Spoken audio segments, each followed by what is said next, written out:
What's going on, everyone? I suppose I need to actually add myself to the stream. Have to add myself to the stream if I want anyone to actually watch it. That would probably make the most sense. So there we go. I see someone said, lay the pipe, Boyega. Says Lyndon Hall. I'm convinced that anything Lyndon Hall says in chat is to get me to say it because he's just going to clip it. That's what I think. That's what I think. What's going on, everyone? It is a wonderful Sunday. I've sent an invite out to our other guests who will be being here. He should be here shortly, so I'm looking forward to that. We got some things to talk about. We got some things. Man, people are starting to pour in. People are starting to pour in. Let's see who we got. DM, cannot recall a reminder notice for you before, so great job. Well, thank you. I'm glad you appreciate it. Glad you appreciate it. Blatant Gregory, first to like video. Hell yeah, thank you.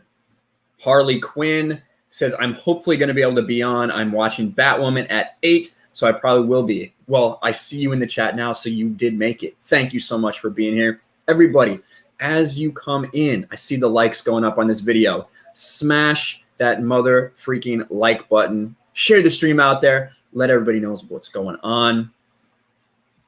Thank you for being here. Benzo, one of my mods, is here. Anti-Satan pro-life, RTMI. They will stop at nothing. Well, we're going to go over Batman. We're going to go over Batman right now. There's some new leaks. There's some new image leaks out there, guys. So we're going to go over those. I have the most recent things that have been leaked out because evidently they don't care. They made a big deal about, getting some people's Twitter accounts off as it started to spread, but now they don't care. There are more images. It's like the same dude taking the same pictures. It's all up on his website, and I'll show you guys all of that today. Liquid plastic in the house. Sporking News Podcast. What's up, man? Trey Courtney. Matt G. Mary Mayhem is here. Mary Mayhem's here. Oh, skipped on me. I do see Steph there. I wonder where you learned about those new images. Well, I know you said that there was a bunch of new images, but I have my website that I've been going to from the guy that's like taking those pictures. What is it? The PA Images, whatever that site is. And I just checked it again today, and there's a bunch more images. So that's how I found out. Alex McCarthy's in the house. Harley Quinn says, Sundays suck. There is school tomorrow. There is school tomorrow, and Sundays do fucking suck.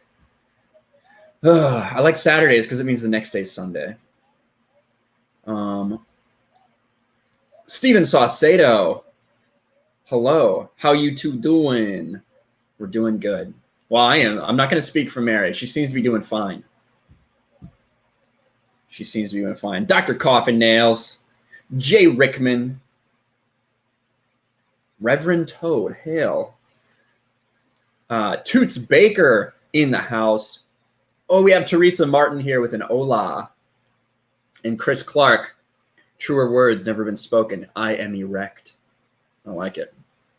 Jake the Movie Geek's here. 20th Century Studios. Yeah, I saw that stuff. Michelle Dunlap is here saying tomorrow is Lundi Gras. I assume that's something like Mardi Gras. And I have off until Wednesday. That is great news. That is great news. Is this just another excuse to drink in Louisiana or somewhere in that area? I feel like Mardi Gras, Lundi Gras, it's got to be the same thing. 20th Century Fox is still 20th Century Fox. You can't delete that from my brain. It says Josue Villega. Yeah, probably. It's the day before Mardi Gras. I get it. Nice. Brian asked a question. Ugh. Can Star Wars be fixed? I don't know if Disney Star Wars can be fixed. Just gonna be honest. That doesn't mean that they can't. Doesn't mean that they can't create something that is still desirable and that you might enjoy. But as far as the story of Star Wars, it's been ruined by the sequel trilogy. Just being honest with you guys. I don't see any way around that.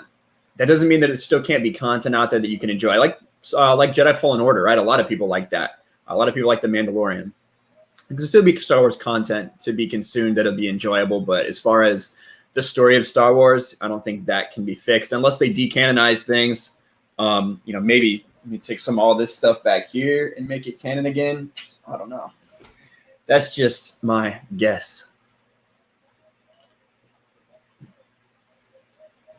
I hope they can save it. Me too. But let me all right, let me make sure that I have the message out to the right person here. Live whenever.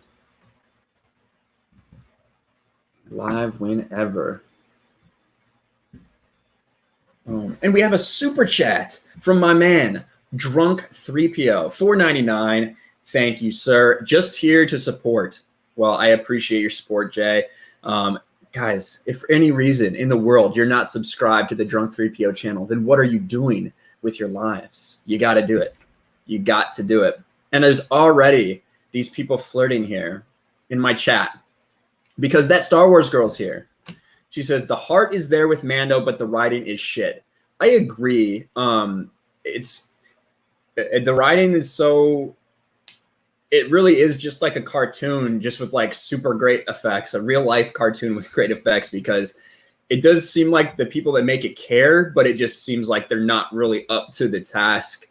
I like a lot of things Favreau's done. I also dislike a lot of things he's done. I'm very, you guys know my stance on Filoni, but Mandalorian is fine. It's just not this masterpiece that everyone wants to say. And of course we have this going on. Look at this right here in my chat. Mary Mayhem for $10, not to be outdone by Drunk 3PO. Well, Mary is here to support as well. Look at that. That is awesome. Thank you, guys. I do appreciate it. See a lot of people in chat liking Mando.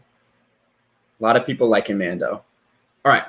Let me send this to the person as well. And we are going to talk about, we might as well just look at these new images right now. We might as well just look at these images right freaking now, right off the bat, because I just discovered them not too long ago. I was just going to go over the normal stuff, and I pulled up the site, and here it was. Ooh, man. Disney's still taking my money. My daughters love the Clone Wars and the Mandalorian. Well, I do feel like your daughters are probably the right age group for both those shows. It's made by Dave Filoni. We have here a $14.99 super chat because Drunk 3PO just outdid Mary. Anna is my boo. Heart, heart, heart, heart. Thank you, Drunk 3PO. And I'm sure Anna appreciates that as well. The Anna love off the charts for Drunk 3PO. And the Drunk 3PO love off the charts from Anna. But guys, we got more filming going on.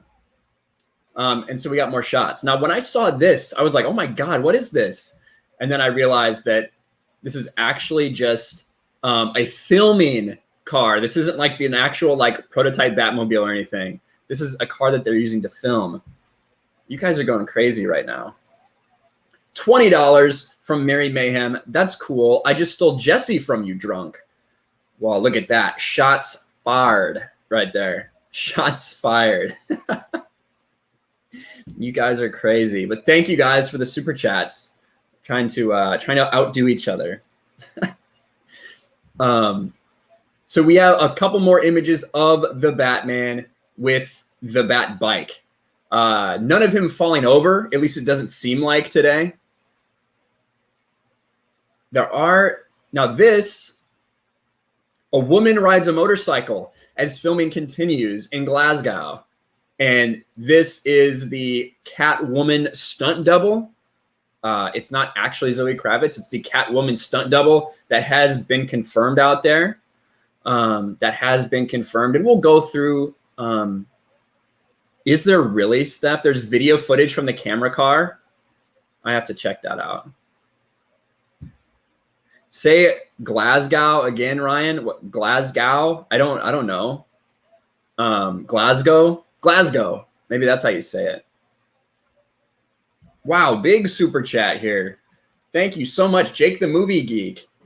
Really appreciate that. Thanks for the daily uploads, Ryan, and everyone in the Fandom Menace. I've been going through a pretty hard time, and your videos help me get through the day. Hashtag hail the Fandom Menace.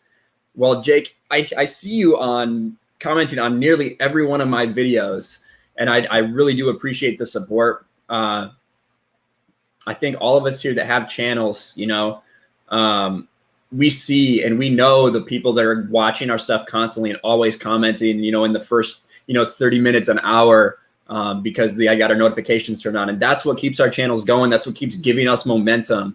So I do really appreciate that. I'm sad to hear that you're going through a rough time, but one of the cool things about this community is that when people do go through that tough time, we're able to come together.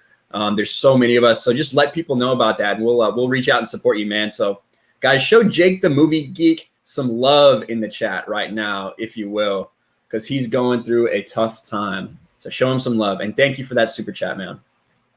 Thank you very much.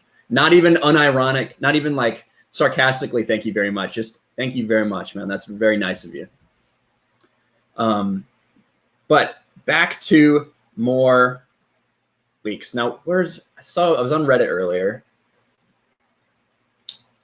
and I thought this was pretty cool. Now, to be fair, listen, Steph did do a lot of this as well. She showed where different parts of this outfit has actually come from. So the design of Batsuit based on multiple versions of the Batman comic. So you see the helmet, the chest plate, the pants and belt area, and the gauntlets. And we do have some close-ups on this gauntlets that I wanted to show you guys. There we go. Everybody giving some love to Jake the Movie Geek in chat. That is awesome. We love seeing that. Thank you, guys.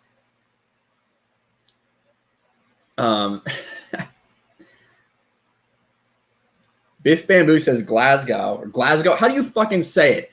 High Ground Master's making fun of me in chat because I don't know how to say it. Tell me how it's supposed to be pronounced. High Ground Master. But it's going to be a rainy, dreary Gotham. Well, I mean, could be. This is supposed to be a dark noir type film. Glasgow. I say Glasgow. Glasgow. There we go. Thank you. Now I know. Glasgow.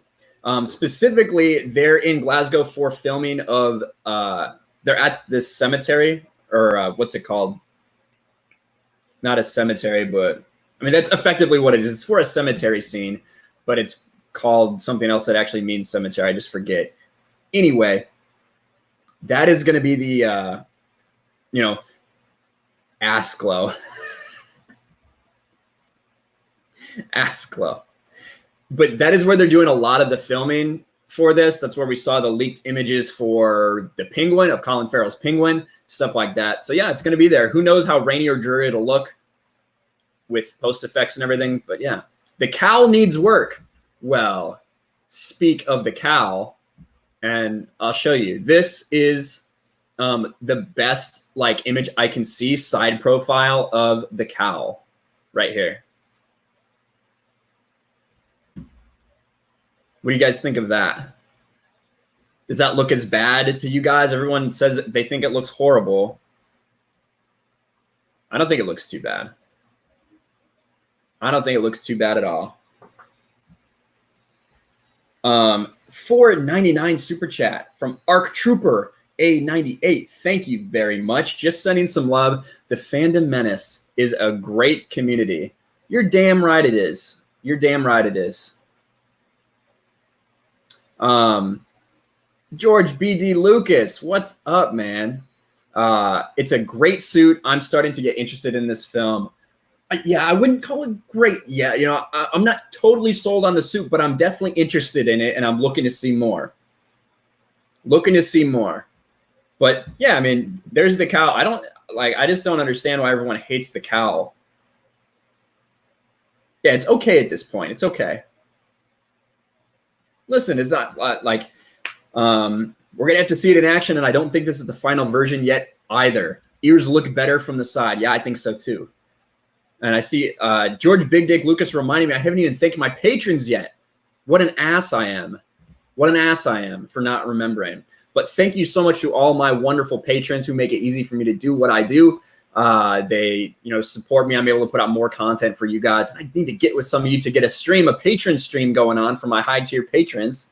That needs to happen in the next week or two. We'll set it up. I'll reach out to you guys in DMs. But thank you to Teresa Martin, George Big Dick Lucas, Lost Jedi 22, Mexican Iron Man, Neo Valentine, Andy Larkin, Trace XL, The Geek Blend, Daniel Himes, Mary Mayhem, What an Ass, What a Bitch, What a Cuck, Rosetta Allen, Bionic Belly Button, RC from the NYC, Riff Magos, Thick Karen, AFK Bard, RR, My Nerdy Home, Raging Rhino, Seth Saunders, Alex McCarthy, Trev Fishbean, Geeky Candy, Wesley Semple, and Mark Steven. Thank you guys. That is getting to be a freaking mouthful, which I really appreciate because you guys are awesome. Great big ass, Ryan. What? Film Gob want in next streaming chat. Film Gob wants in? What? Are you talking to me, Akancha? I love Film Gob. I should actually say, I don't know. He doesn't seem like the type of guy who would want to do anything with me, but I really enjoy a lot of what Film Gob does. So that would be cool sometime. But let's go back to this DCEU Reddit.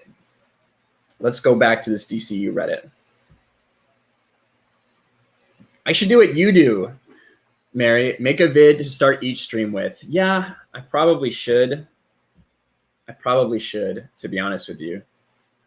Now, listen, guys, I have a link out to Abu Nas. Abu Nas, the president Abu Nas is supposed to be here with us talking about all this new stuff.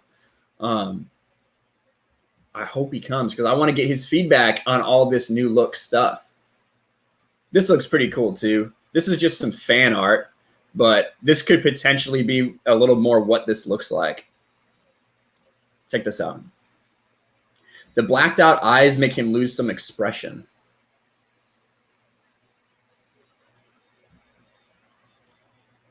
Look at that. There it is. He wants to you next streaming. Okay. That's awesome. I'll check for that.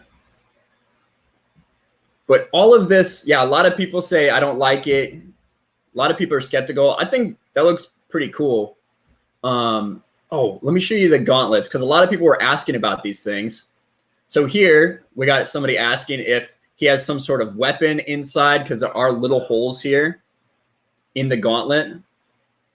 Let's see if I can blow it up a little more. There are little holes under the wrist. Could it be some sort of weapon, something like that? Who knows? Who knows?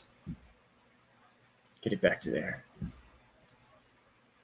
And then here is a very close image of the gauntlet right here that looks very much like this one, for sure.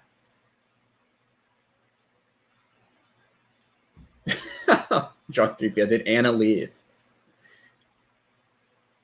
Probably. Culture Casino's in the house. What's up? Guys, Culture Casino just started a YouTube channel. And I can tell you from experience that that's really tough to do. So just like we were sending love to Jake earlier, if you could send some love to Culture Casino, go check out his channel, check out his content. You know, a lot of people, it's hard to get started. I had a huge advantage given the opportunity that I was, so I didn't have that struggle that so many other people have. So definitely go show some love to Culture Casino, just getting his channel underway. Raging Rhino Australian, 99 cents. Thank you very much, sir. Appreciate you. Definitely appreciates that. That's not a weapon. He just forgot to take the security tag off the costume when he stole it from Walmart. That is harsh. That is harsh. Very harsh indeed. No problem, Culture Casino. I appreciate you. But basically, I just wanted to give you guys an overview of those leaks because it was the first time I had seen these. Now I'm going to have to look for the video. Steph's ahead of the game. Already has a video from this car. You can see this is what the license plates look like. They actually have City of Gotham license plates. So that's pretty cool. What an ass, what a bitch, what a cuck over here. Stop crying about the suit. Honestly, guys, it looks fine. And if the overall story is good, that's all that really matters. I agree. And like I said, this first couple years, the suit's in development. So this is not, I don't think this is going to be the final suit according to everything we have heard. It does look like the Whistling Birds a little bit. Yeah. Now, let me pull that down. And the reason it's all the Batman stuff is so interesting right now is because, let's be honest, anytime there is a Batman, you know, a new one is cast, at least in the times that I can remember, which was Christian Bale, Ben Affleck, and now Robert Pattinson. It's like, it seems like it's always, people are so judgmental about it. And I get it because people love Batman. People love the character of Batman. But so many different people have played him. And you always have the same, like, very divisive reaction. You still fucking hate those gauntlets. Well, then stop complaining about it. It looks fine. What an ass, what a bitch, what a cock. That's what you just told me. So it's interesting to see people's reaction to Robert Pattinson. Me personally, I loved Ben Affleck's version, his version of The Dark Knight. You guys know how I feel about the Snyderverse. What is Lethal Lightning saying? It is so like James Bond. Yeah. Now, when they eventually, when they move on from Daniel Craig, we're going to have that same conversation just like that, Anna. You're 100% right. And God, that is actually a great comparison because so many people they're like, oh, this is my favorite Batman. Very much the way people have their favorite Bonds. It's a great comparison, actually. Oh my, this almost got me. Hold on. Will it be worse than, clicked on the wrong one, but Jay Rickman will be worse than Clooney's Batman. I was not a fan of Clooney's Batman. I actually kind of liked the movie in like a guilty pleasure sort of way, but I don't like his Batman, or his Bruce Wayne, I should say. This came really close to getting me. This is 19K Foz, not 19K Fox. It almost got me. Ben Affleck was trash. Snyder is a fraud. That almost got me there. I was about to yell, but I didn't. I refrained and I read, so I'm good. But I just really like Ben Affleck's Batman. I like the Dark Knight, the Dark Knight Returns style. The idea of an old, Batman in his late 40s, basically, who has been doing this for 20 years and everything he's done has failed. The city is still shit. He's lost Robin. Shit things have happened to him and it's just turned him. And the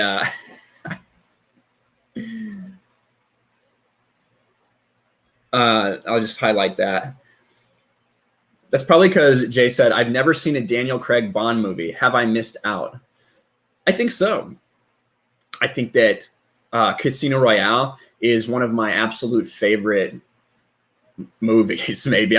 Casino Royale is like a God tier movie. Quantum of Solace is bad. Skyfall is really good. And then Spectre is like, okay. I knew that's going to trigger Drunk 3PO right there. We know that that's not Anna. Come on, because she would never say cancel Drunk. We know it's not. Casino Royale is Michelle Dunlap's favorite too. There you go. I really like Casino Royale. The Daniel Craig Bonds are different. A lot of people don't like the way he looks. A lot of people don't like the style that those are filmed in.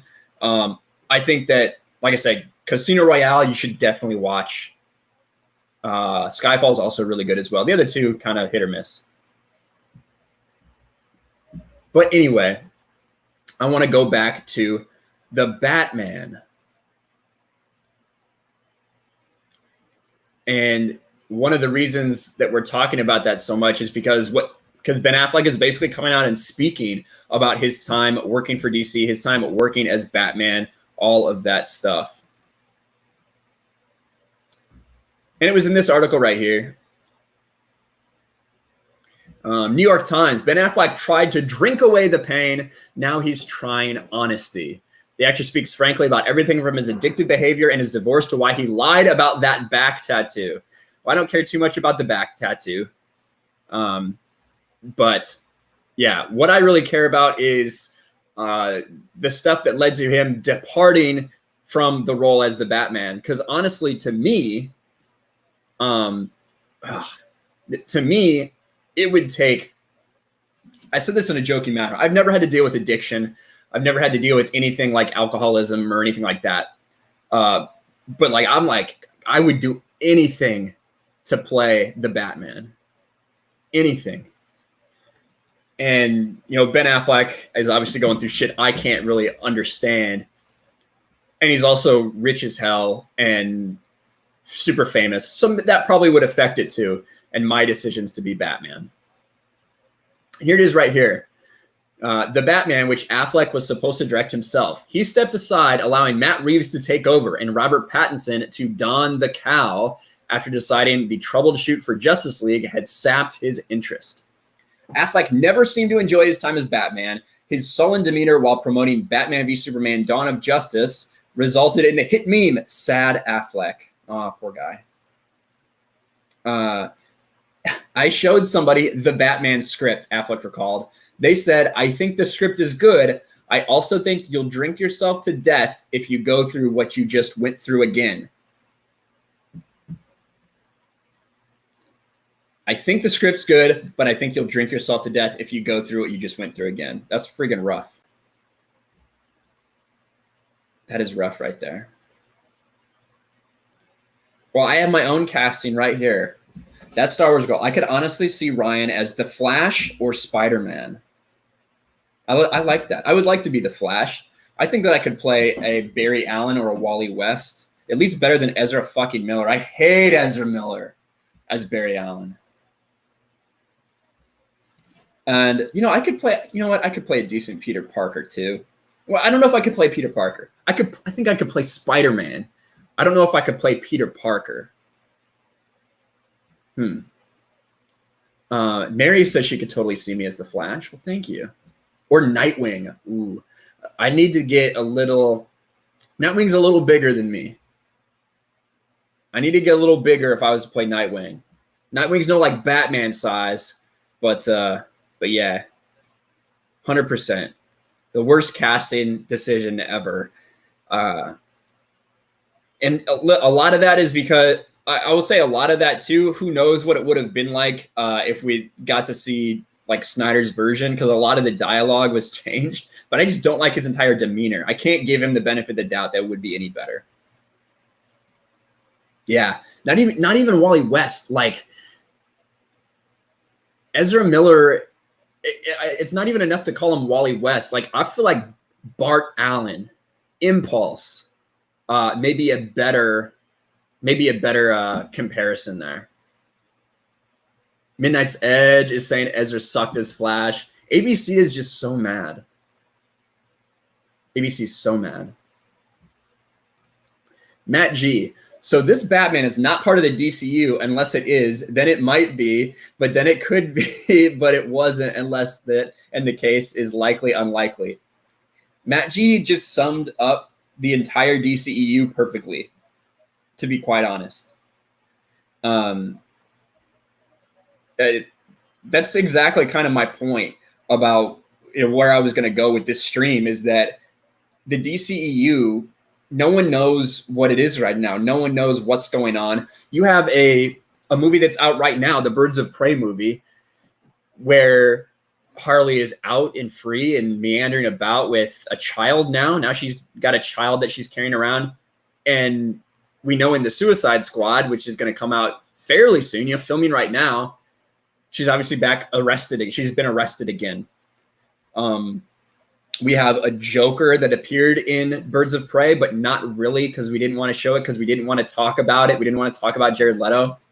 We have a Batman that's an origin story, but does this fit into the DCEU story or not? Could it fit in the DCU story? Could Joker fit into the Batman story? We have all these questions, and I don't think that anyone wants to answer it, because honestly, I don't think that the DCEU or that Warner Brothers even knows.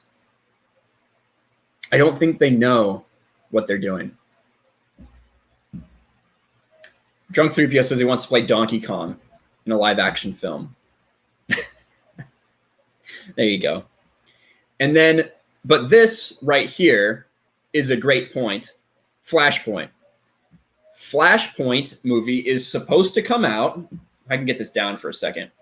The Flashpoint movie is supposed to come out in 2022, I believe. It's in development now. They haven't started filming or anything. They barely started casting. But the Flashpoint movie is worrisome for me for a couple reasons. One, it has Ezra Miller as the Flash, and I hate Ezra Miller. Two, it has Christina Hodson as the writer. Christina Hodson was the writer of Birds of Prey. I don't know if you've heard about Birds of Prey or seen it. Not many people have. But I specifically wasn't a huge fan of it. So I'm not super excited to see her writing this movie. But what it is an opportunity for them to completely reset it. Whether they want to do a hard reset, whether they want to do a soft reset, I don't know. I just don't know. But that is their opportunity, because if you don't know the Flashpoint story, actually, shit. I think I've got I have to have it here somewhere. Boom, right here. At least some of the Flashpoint story, some important parts of the Flashpoint story. It is really, honestly, one of the absolute best stories, in my opinion, in DC Comics, where Flash tries to go back in time and save his mother, and he basically resets the entire timeline, and everything's just a little bit off. Time is just a little bit off, and the time-space continuum. So instead of, for instance, a bullet killing Thomas and Martha Wayne in Gotham, it kills their son Bruce Wayne, and so Thomas Wayne becomes the Batman, but he is a fucking brutal. He's a criminal, basically, just killing other criminals. And then it drives Martha Wayne absolutely insane, and she becomes the Joker.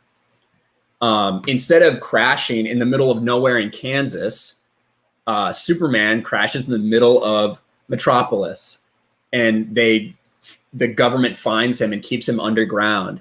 So we don't have a Superman. Superman's never been exposed to the yellow sun.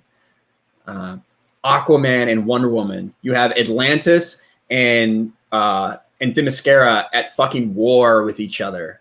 It's a crazy story, and I don't think they're going to adapt all of that stuff into a Flashpoint movie, but they have, but they have an opportunity to do something really cool with Flashpoint. But it really needs more setup. We've only seen Ezra Miller in Justice League. How are you going to do a believable Flashpoint story if you don't have anything that, and if you don't have anything that will really tie you emotionally to that character? I don't know. So it's the dude from The Boys. Oh, you mean like Homelander? Well, I mean, Homelander has his powers and everything, and he does kind of work for the government, but yeah. So in the Flashpoint comic, Superman is just being kept in a testing lab. They're just running experiments on him and shit. He's this tiny, skinny dude. Let's see if I can fucking find it, actually. And if you haven't seen the Flashpoint, if you have not watched the Flashpoint the DC animated movie, you should fucking do it, because it's absolutely incredible. Here we go. Look how skinny Superman is right here. Look at how skinny he is in that. Because he's just never been exposed to anything, just kept under the kept underground the entire time. It's pretty crazy. If you haven't read it, I would definitely recommend. Hey, Ryan, is this a spoiler-free live stream, says Ruthie. Well, I mean, if you haven't ever read Flashpoint, then I suppose there's maybe spoilers. But this is a comic that's been out for, I don't know, 15 years, something like that. But we have a guest. We have a guest that you guys are going to enjoy. I'll wait to read this super chat until he's here.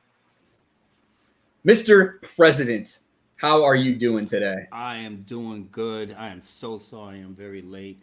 Had a family emergency that came up in the last minute. You know how when your kids call and it's like, oh yeah, okay.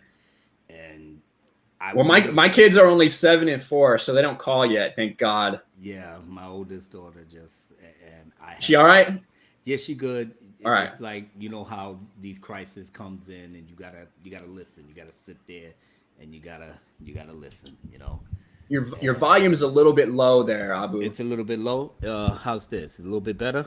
Yeah, that's better. That's better. Okay.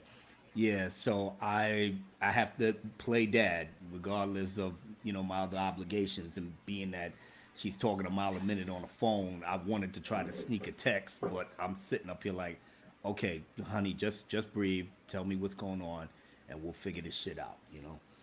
So, oh yeah, no worries.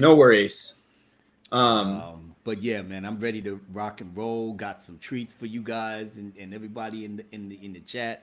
So we gonna have a ball, man. We're gonna have a ball. Hell yeah! Now I gotta read this for money because it's money, so I have to. But what an ass, what a bitch, what a cuck. For Australian $2 says, please say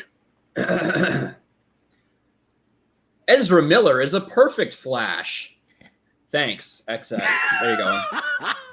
Is that the clip? Is that the clip that you want? It pains you to do it. It literally ripped your heart, your soul out your body just to say it. But it's all good. He serves a purpose. Ezra Miller, I think he's quirky in the right way. I mean, Zach chose him for a reason, so I'm willing to go with that flow, you know. Yeah, Trace XL is not happy with that. Absolutely. Yeah, wash my mouth. I do need to. Hold on. I'm gonna wash my mouth out with fucking whiskey. Try to kill. It is. Try to kill the nasty taste in your mouth, right? Ryan just sold himself out for $2 Australian. Not even $2 American. Fucking Aussie dollars. The Aussies are in the house, baby. That's how we do it. All right. I even rinsed. I completely, swished it around there. I should be good. God, it does not feel good. All right. Hopefully they won't get me to do a chat on something and repeat it in the super chat, because then I'll be like, okay, hopefully I'll be able to like it. I don't know, but we got another super chat here. From Fatal J. Well, I got to read this from Nathan because that's pretty cool too. My favorite thing in Flashpoint is when Barry hears about the Citizen Coal Museum. He's like, "What the fuck?" Yeah, exactly. Because everything is just different. There is no Flash. It's such good. If you haven't read it, it's such a good story. Fatal J, $5. Should I read it in a Fatal J voice? I can't do Fatal J's voice no matter what. So let's see. Hey, Ryan, steroids make your nut shrink. So what? Your meat will look bigger. We doing that again from last Tuesday. We doing that. I think that's Fatal J. That's my Fatal J impersonation. Thank you for the $5. And I agree. Listen, if the sacrifice for steroids for getting jacked as hell is your nuts shrink a little bit, whatever. As long as the dick stays big, that's all that really matters. And then RC from the NYC for $5. Oh, more. I need more quotes. Hey, Ryan. All right. Now, listen, I am going to assume that you have made a typo, RC from the NYC, since I know you so well. I will assume you've made a typo. Hey, Ryan, please say Baby Yoda is love. Thanks, XOXO. There you go. And it does. Yep, that's what you wanted. So, Baby Yoda is love. yes, evidently. We got a $4.99 super chat from Drunk 3PO. All hail, Mr. President. Also, Anna is boo. Yes, she is. There Yes, you she go. is. Hopefully, she may be able to follow me on Twitter again. She was following me before I got sent back to Twitter Supermax prison. So that Star Wars girl, if you're still there, I'm back. I'm out of prison right now. So give me a follow. That she's still in chat because she heard about Baby Yoda, and I'm sure she also heard Drunk 3PO say that she is boo. So I'm sure she is here, right there. Baby Yoda. Baby Yoda more popular than the entire sequel trilogy. That's a goddamn travesty in and of itself. But you know what? At least we was vindicated. At least we was vindicated. Oh, Ben! Ben! Why is that Bremy Ben? Hey. Now you see what we was talking about? What? Luke Skywalker? Remember? Oh, that old bastard that was sucking up? Yeah. He's supposed to be something bigger. Now look at him. See what happened? See with your boy Kylo? You're right, Abu Nas. Of course I'm right, you dipshit. Of course I was right. I was right all along. The Phantom Menace was right all along. But, So you said something about tragedies, and I just have to say this is a tragedy. Darth Thanos on 350 pounds with a micro penis and baby balls. Yeah, that's rough, man. Let me tell you something. If you can still work it the way you can work it, what did some ladies be saying? It's not the size, it's how you use it or it's something. How you use it, right? Isn't that just something they say to make people feel better? Well, some of them do, but it depends on the person. She could be a total, what. But it's like I don't want to hurt his feelings because he did come out of pocket and bought me a nice little dinner, and I'm not even gonna give up the booty. So, better say something. Oh yeah. Stroke the peen, stroke it good. There you go. Now I just got sent a couple things from Steph, who's been doing some looking into all this Batman stuff. We have some new images and stuff out there from today. Have you seen these at all, Abu? Not all of them, no. All right. Oh, wait a minute. Some of them I did see on Mara Jade's channel, but very few. I didn't see every last one of them though. Gotcha. All right. Let's see what I haven't even watched these yet. Hopefully it's not porn or something. Nah. Soft porn at the very least.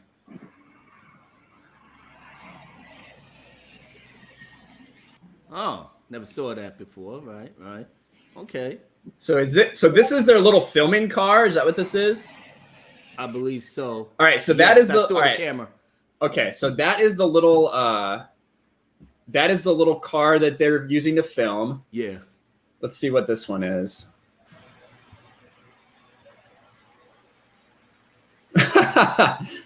Yeah, they're basically saying that there's a camera on there. Oh, this looks cool. God, look at this thing. That's supposed to be the Batmobile? No. This is what they have. They're using a camera on this thing. They're just like driving it around with a camera on it. Okay, so they're doing exterior shots, more or less. Yeah, it looks like it. Okay. Not impressed or anything, but it is what it is. That's cool. It's the rig car. That's right. Right. The rig car. Did you see the Catwoman stuff? Well, I saw in that first leak that they had the Catwoman stunt double there. If that's what you mean. I want to see. What's her name? Zoe Kravitz. She's the Catwoman, right? Yeah. Yeah, I want to see her full costume and everything. What do you think about her? I love her as an actress, and like I said, when they cast her, I was like, I thought about it for a moment. I'm like, okay, I can see that. I'm not unopposed to it. It, like I said, everything depends on the writing and how she acts in that role. I mean, do I think she's going to be better than Michelle Pfeiffer? Well, Michelle Pfeiffer was on another level with Catwoman when it came out, and it's timeless. Her whole performance is timeless. So, and whatever she can do, that can how should we say, bring out the story in the best way possible, more power to her. So I'm rooting for her regardless.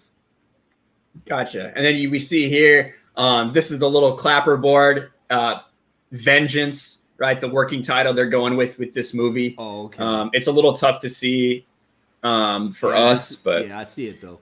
Yep, Vengeance. That's been out there. We've seen what's his name's chair. Mm-hmm. You know what I mean? That says Vengeance on it and everything. Yeah. But where is I know I saw this. So like this here, a woman rides a motorcycle. This is the stunt double for Zoe Kravitz. Okay. At least I'm pretty sure. Which we also saw. Now these were the leaks from the other day. Right. Those are the ones that I've seen. And like I said, I wasn't impressed. I was just like, yeah, because there she is right there. Okay. From the leaks the other day. Right. Another origin story. Gotta love the origins. Okay. I got a couple DMs here from a couple people I need to check that have been sending me stuff. Okay. Boom, boom, boom. What? This happened yesterday? Are you kidding me? How did I not? This happened a couple days ago and I didn't see this? What the fuck? Look at this. Whoa. So that's her. That's Zoe Kravitz. Yep. Okay. I mean, I'm still not putting her over Michelle Pfeiffer yet, but I like what I see. I ain't even gonna lie. Damn. How did I not fucking see that? Oh my God. You get your lips on her, please. I'll join the band. I'll join the band and not fight crime, but commit crime. She'll get you to commit crime just by her look alone, just how looking at you. Like she about to eat you up. Anna says she thinks it's fake. But Tom said that there's an actual video like there was for the Yeah, but Tom says there's an actual like video like for the other one. So I'm waiting on another DM here from someone else as well. Steph is sending me a bunch of this stuff. So thank you so much to her. Yeah. So Raging Rhino. If it's fake, it's fake. Well, it's a damn sure good fake. A fake that I would like to see actually be in the movie. So yeah. I keep shit. Bring more of that. Bring more of that Hollywood fake shit. I can live with that. She, like I said, she's good on the eyes. If she's on that sexy cat suit and not wearing a goddamn hobo clown outfit like Margot Robbie, then we could see something. Then we could see something really popping off. Yeah, that's freaking crazy. So here's an article. It's now believed it's the first look. I don't know. We'll have to see. I got to wait and see if we can find that video. Right. But Raging Rhino, Australian, 99 cents. Thank you very much, sir. Appreciate you. The Fandom Menace for $2. Toss a coin to your Ryan. What's up, man? What's up, the Fandom Menace? What a great name. Love that. Oh, well, Tom says, I guess that is fake. Tom, he sent it to me.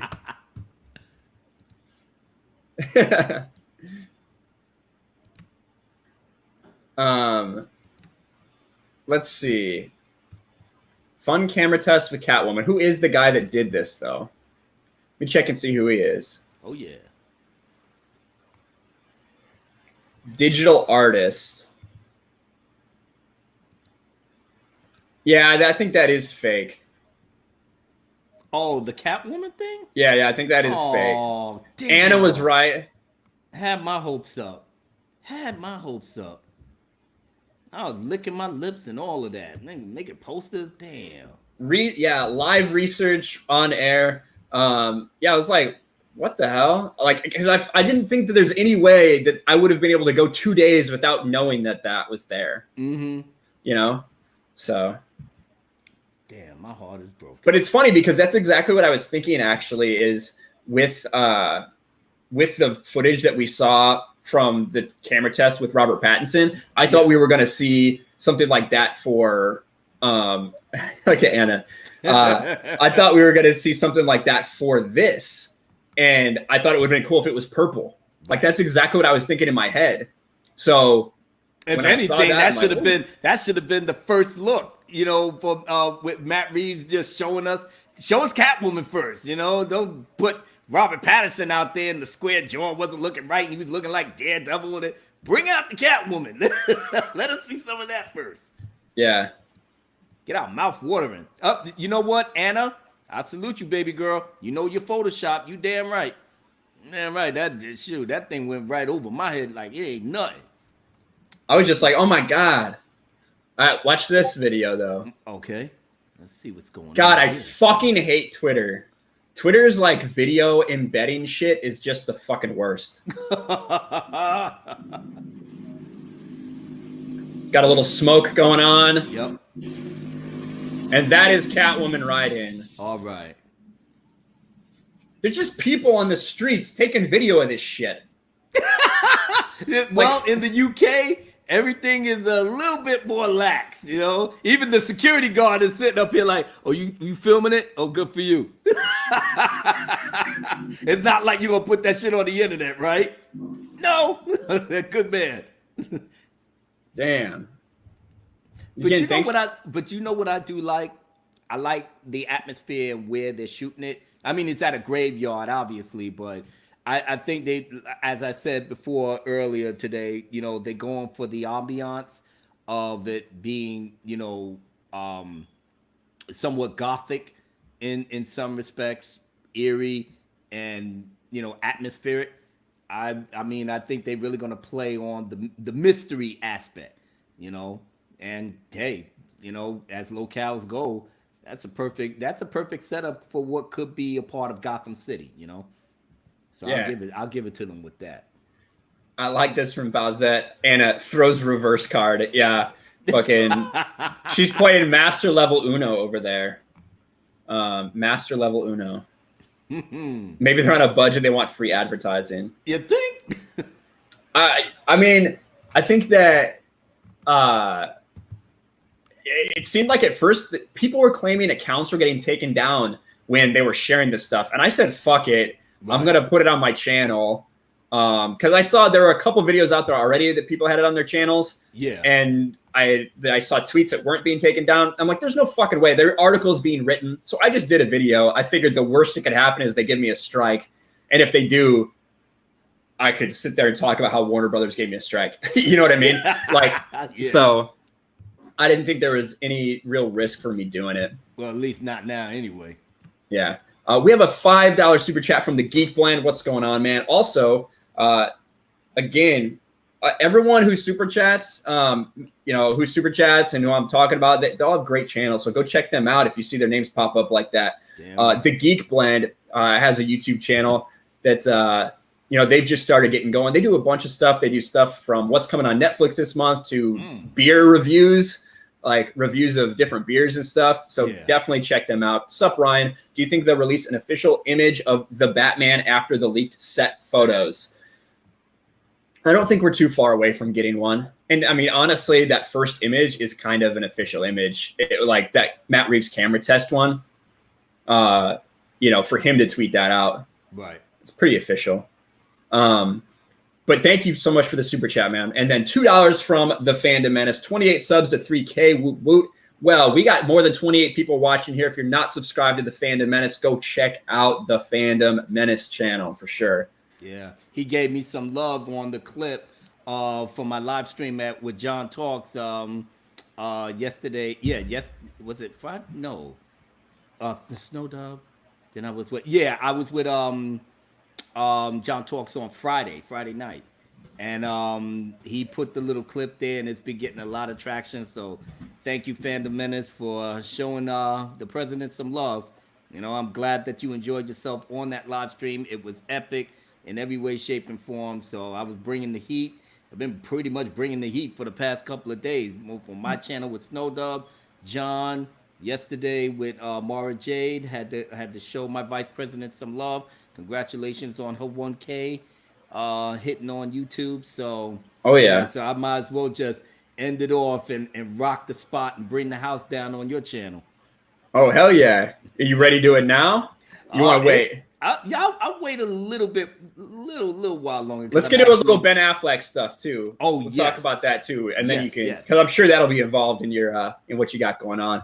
And then the Geek Blend right here, you can see Drunk 3PO says, "Have me on to talk about beer or come on my channel." So there you go. Make sure reach out. And then somebody else said something I missed, but I have one last video here. Boom.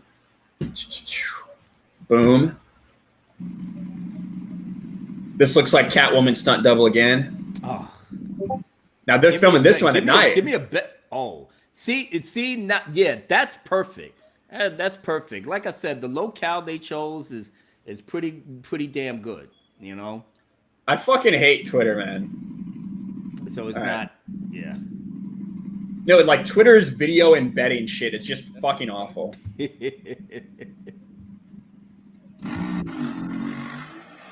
Oh.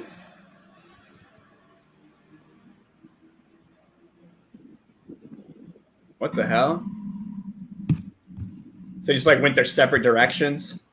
They did?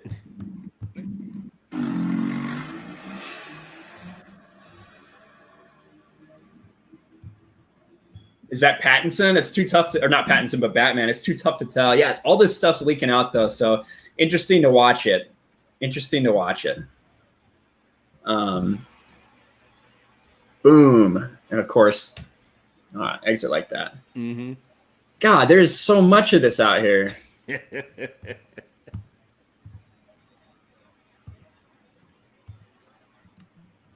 try that again. A lot of images of Catwoman, that's for sure. You know what? Like I said, if she knocks it out the park, that's a win. That's a win. But Robert Pattinson is definitely going to be the make it or break it for me. So. Oh yeah, for sure. But speaking of, let's see, since you didn't see it before, I want to go ahead and pull up this Reddit right here real quick, so you can see a little closing up on the gauntlets that we saw so much of. Yeah, that people were talking really about. Understood. So what is that? It's supposed to be like darts or missiles or what the hell? Or it can't be claws. It can't be claws. I don't know, man. It better not be no damn Wolverine rip-off type claw. But it has to be like a, something, a projectile you put in a like a little crossbow or something. I don't know. You would think. And then here's a better image of the cowl from the side. Okay. I think this actually looks pretty dope, personally. Yeah, there is Steph. Steph has been sending me all this stuff. So shout out to, if you're not subscribed to My Nerdy Home, subscribe to My Nerdy Home. So awesome. So awesome. I love that girl. I love her to death. Crossbow bolts, darts. I'm saying it's got to be either or. I mean, on the side here, yeah, it looks a little bit better. It looks a little bit better. Yeah, a lot of people were complaining about the cowl. I don't really know why. I think it looks fine. The cuff? No, the cowl. Oh, the cowl. Yeah. I didn't like it when I saw that first look. Maybe it was the angle that had Robert's jaw looking all ugh. And like I said, the red lens they should have just did it in black and white. It would have went down a little bit better. It came off looking as Daredevil. Then they had to redo it just so with the freeze frames and all that. That's fine. Like I said, I'm Ben Affleck for life, so this is still gonna be a hard sell for me. But if you could sell it through the story and your acting, and everything else will just fall by the wayside. That's all. Now let me tell you something that I have heard. I can't confirm it. I can't confirm anything like that. Proven 22X says no batarangs. I've been talking to someone who told me that no parts of it have been filmed or anything like that. But the thing that you can see in the back here, I can't really see it because his symbol is detachable, and it could turn into a batarang. Oh, that's what I've been told. That's why they didn't have the bat head there. They just have the wings. Okay. That's what I've been told. There's no confirmation that nothing's been filmed like that. Just from somebody who's close to the project. Right. I'll say that. Okay. All right, that sounds more plausible than just having those wings there. But then there's that little thing where they said it was the gun or what have you, and I would have been like, yeah, okay, that's a no go for me. Yeah, so it could not be the gun. We've all been speculating about it being a gun. It could not be. Could just be a functional piece of equipment that turns into the batarang when he takes it out. Okay. Yeah. Then you saved yourself a big backlash coming through. You know, you're gonna sit up there and have the gun tapped to your chest that killed your parent, or the represent that killed your parent. Yet y'all fucking losing your goddamn minds over the Martha scene. Don't talk to me. Don't talk to me. But now that you cleaned it up, we can move forward. Well, speaking of the Martha scene, let's get back to Ben Affleck. We just went over this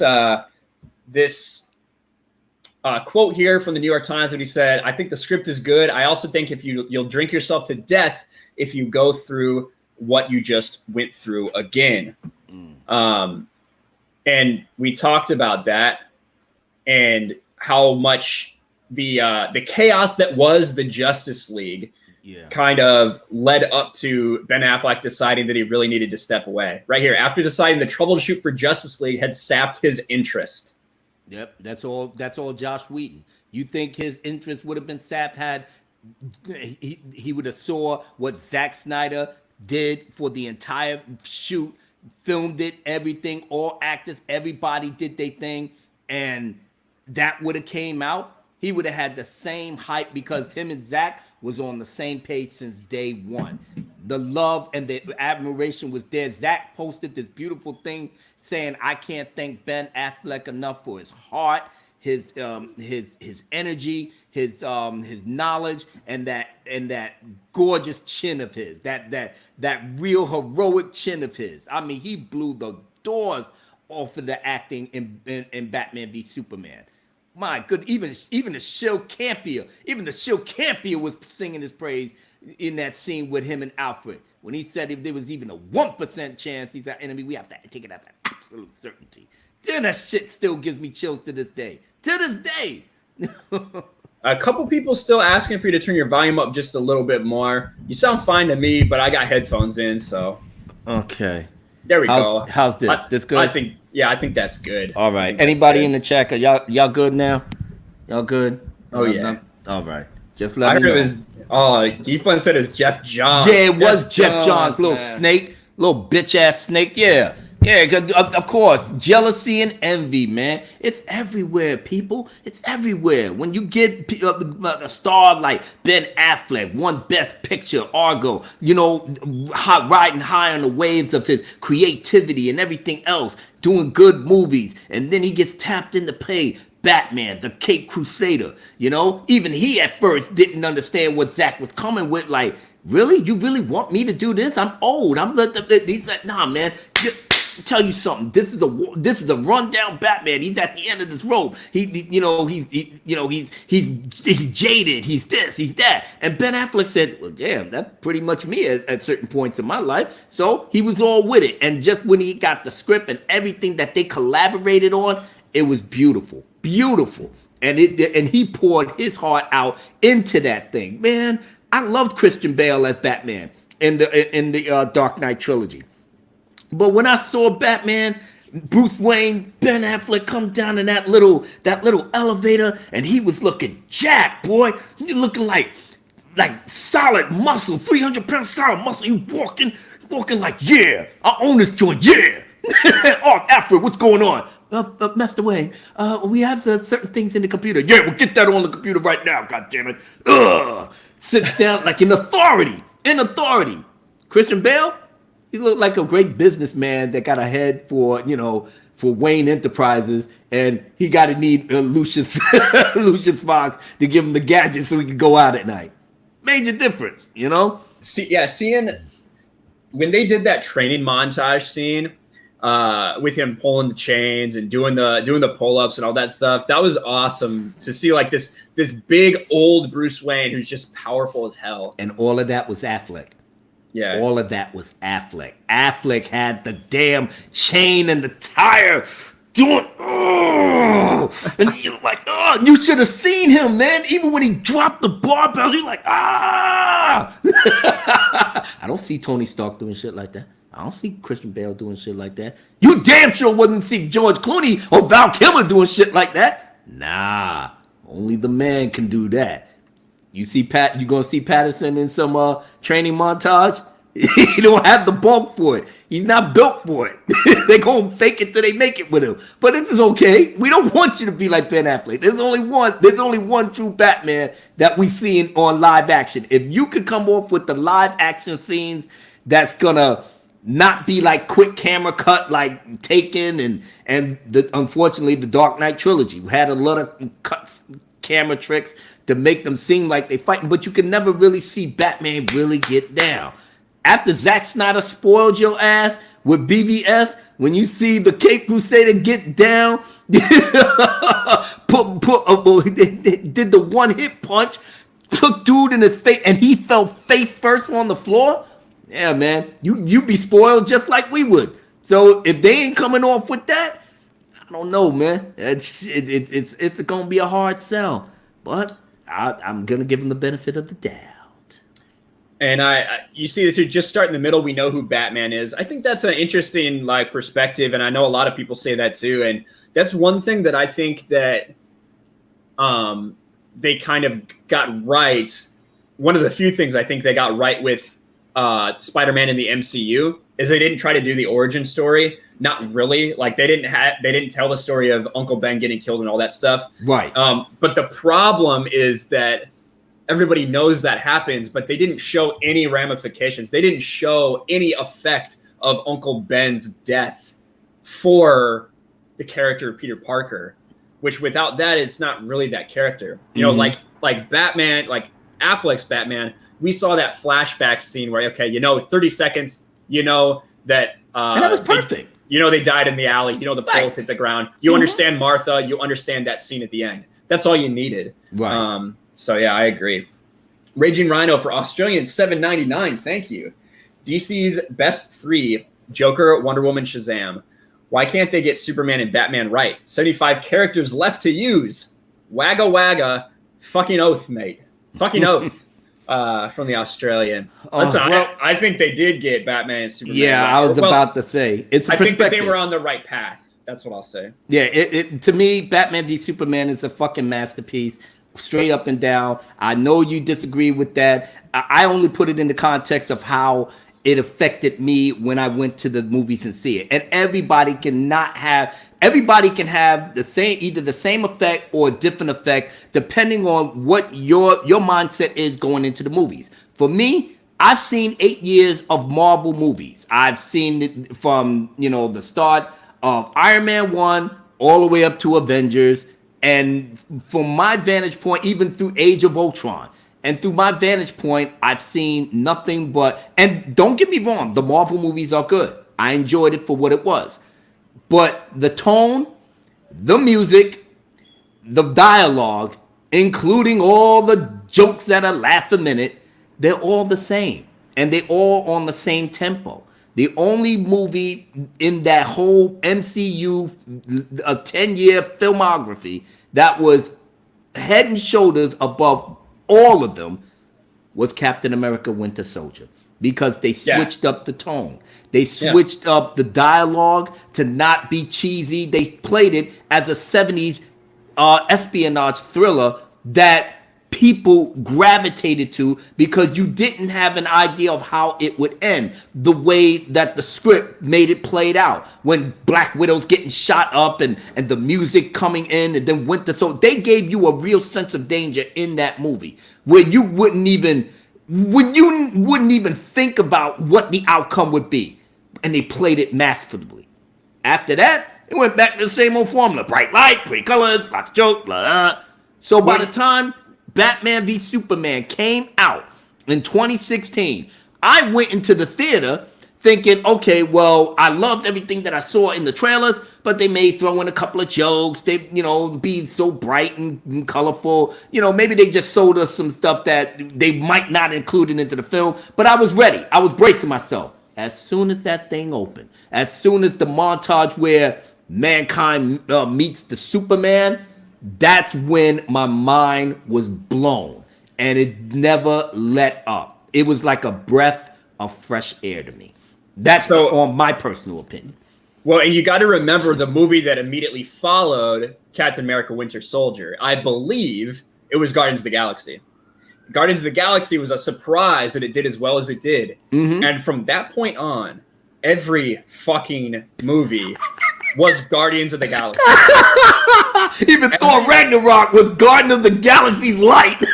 Honestly, it was. And you know, if you don't like, listen, the Thor and Thor the Dark World, not my favorite movies by any stretch of the imagination, but it gives you some fucking variety. Yeah, Dark World was it's an underrated thing for me. I can understand all the hate it got, but they did play that very, very differently, and I was kind of impressed that they went against the grain. I know fucking Feige must have lost his mind behind it, but, you know, live and learn. It didn't make all that much money, but they did enough shit, you know? But, yeah. Yeah, and so that was the thing, like, before, like Captain America Winter Soldier, in my opinion, Civil War ish, but at the same time, you have people fighting each other in the parking lot. It's supposed to be fucking yeah. There you go. Civil War was ruined. You have 5 people fighting each other. It's supposed to be Civil War, and they're fucking cracking jokes and shit. And it's just like, God, there's no fucking meaning. He was like, "You're good, kid. Where did you come from?" "Queens." "I'm from Brooklyn." Huh.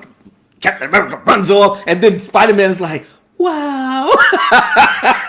Yeah, and then at the end, Rhodey gets paralyzed, which means fucking nothing because he's best friends with the richest dude who's a fucking genius in the world, and he can just make him anything and he's fine. There's no repercussions. I guess the repercussion would be that the Avengers are splintered and that they, you know, and that allows Thanos to do what he did. That's ultimately the repercussion. I understand that. Only thing that I did, I didn't mean to cut you off, brother. The only thing I did like when they played it off in Civil War was towards the end, when they was all fighting him, Captain America and Winter Soldier, and you know, because it was personal. It was personal, and I kind of got into it. But then the scene after that with Black Panther and Zemo, that was some real deep stuff right there. Because he basically bore his soul. He knew he wanted to murk him off for killing his father, but you know, T'Challa said, "You know what? Our lives can be governed by hate until we all dead." I'm paraphrasing. You know, the cycle will never end. And he understood what his methods and what his thinking was because his family got taken out. It's a cycle. It's a vicious cycle. And T'Challa said, "You know what? I'm done, you know, trying to repeat the cycle over and over again because somebody will be coming after me if I do the same thing to you." And it'll just keep going on. I was really digging that.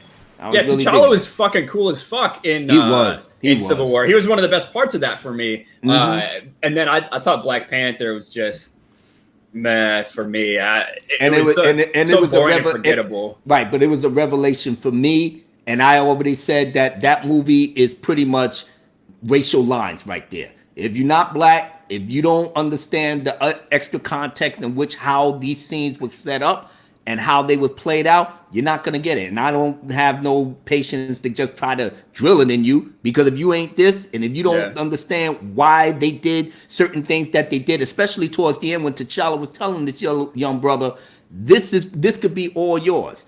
In the context of how we lived and how this country treated us and the whole bit, the history, everything pieced it all together. I had tears in my eyes. People in the audience had tears in their eyes. Little kids was running around.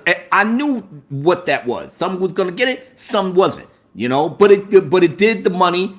Everybody was happy. You know, well, except Chadwick Boseman, because now they got him doing this, you know, forever. He's so sick of that shit now. Yeah, he has no fucking interest.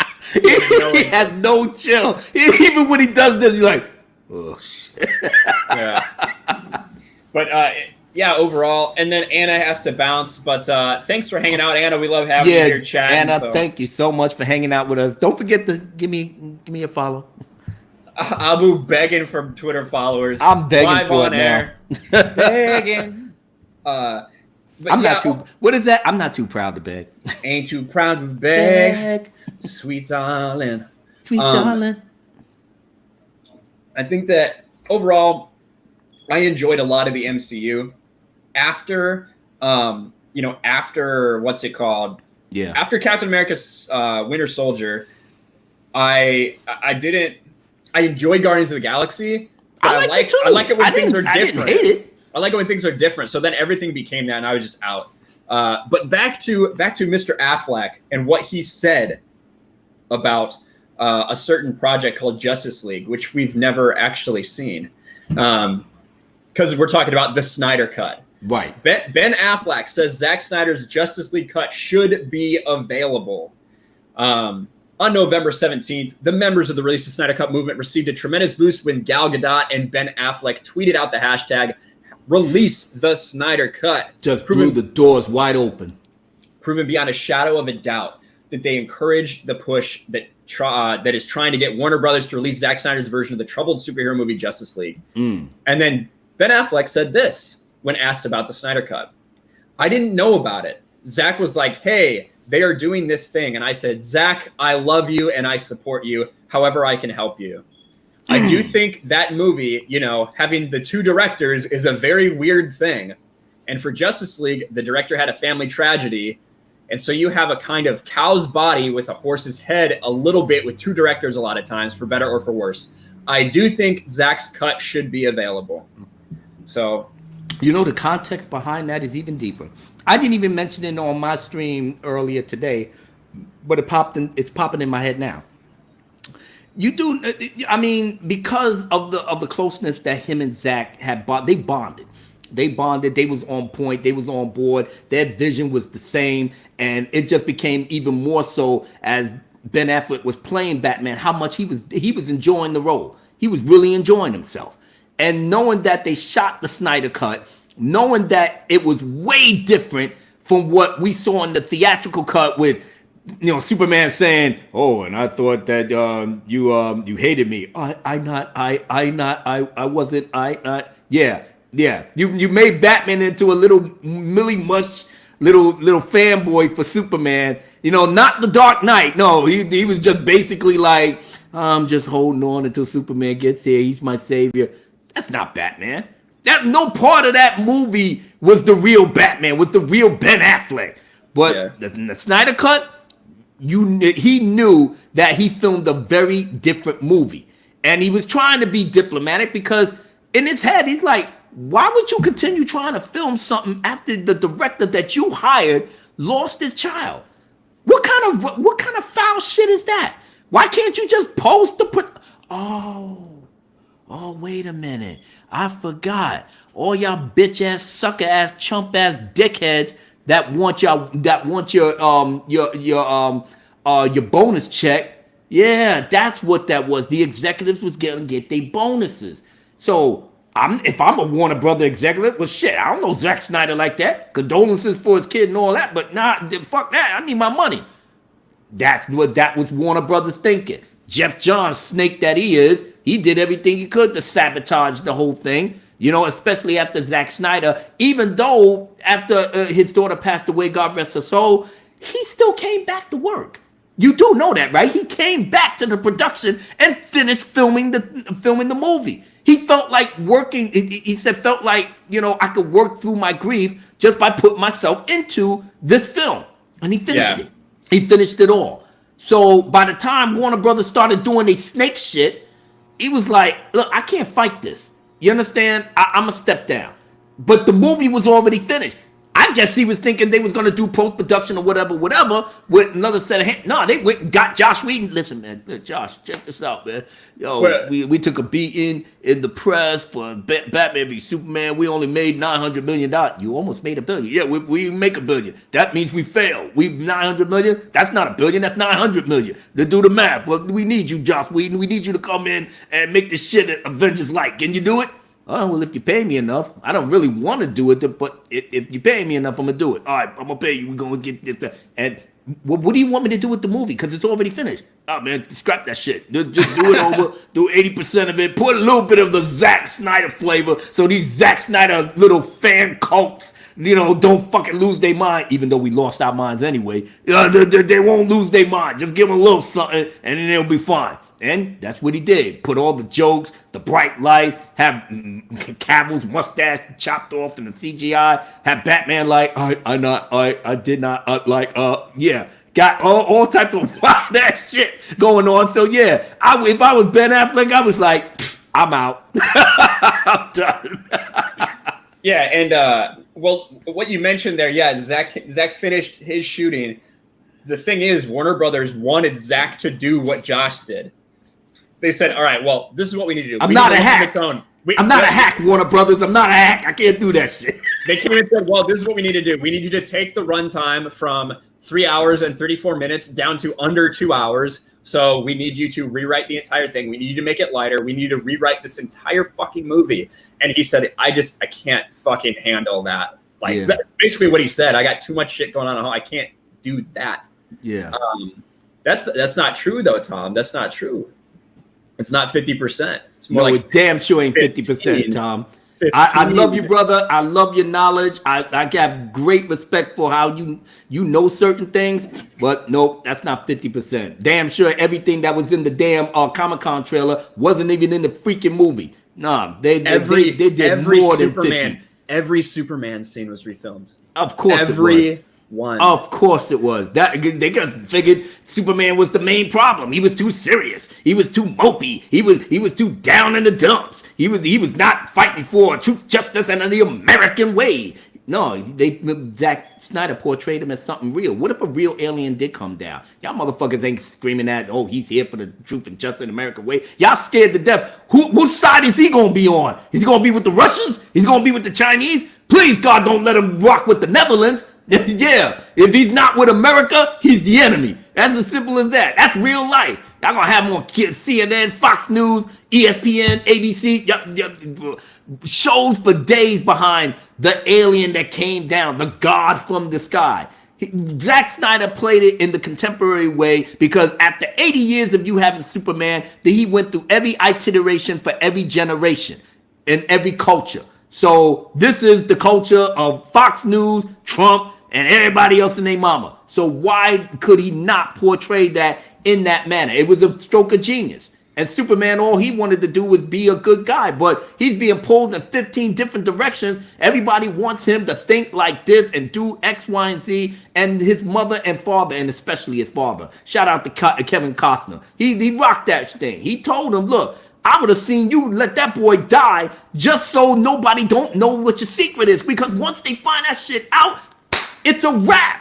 It's a wrap. You're not going to be able to go back. That's why when somebody said, well, he got super speed, why couldn't he save his dad from dying in the tornado? No, he told him to stay right there for a reason. The same lessons that he gave to him about that boy on the bus. Do not come up and save me. I'm going to take the hit for you. Because I want you to have a fulfilling life where you can decide what type of man you want to be for this planet. You can either bring yourself to be a god or listen to what I'm saying that you're meant for something good. And that's not going to help if they see you sitting up here going at super speed and then your whole life is going to be fucked behind that.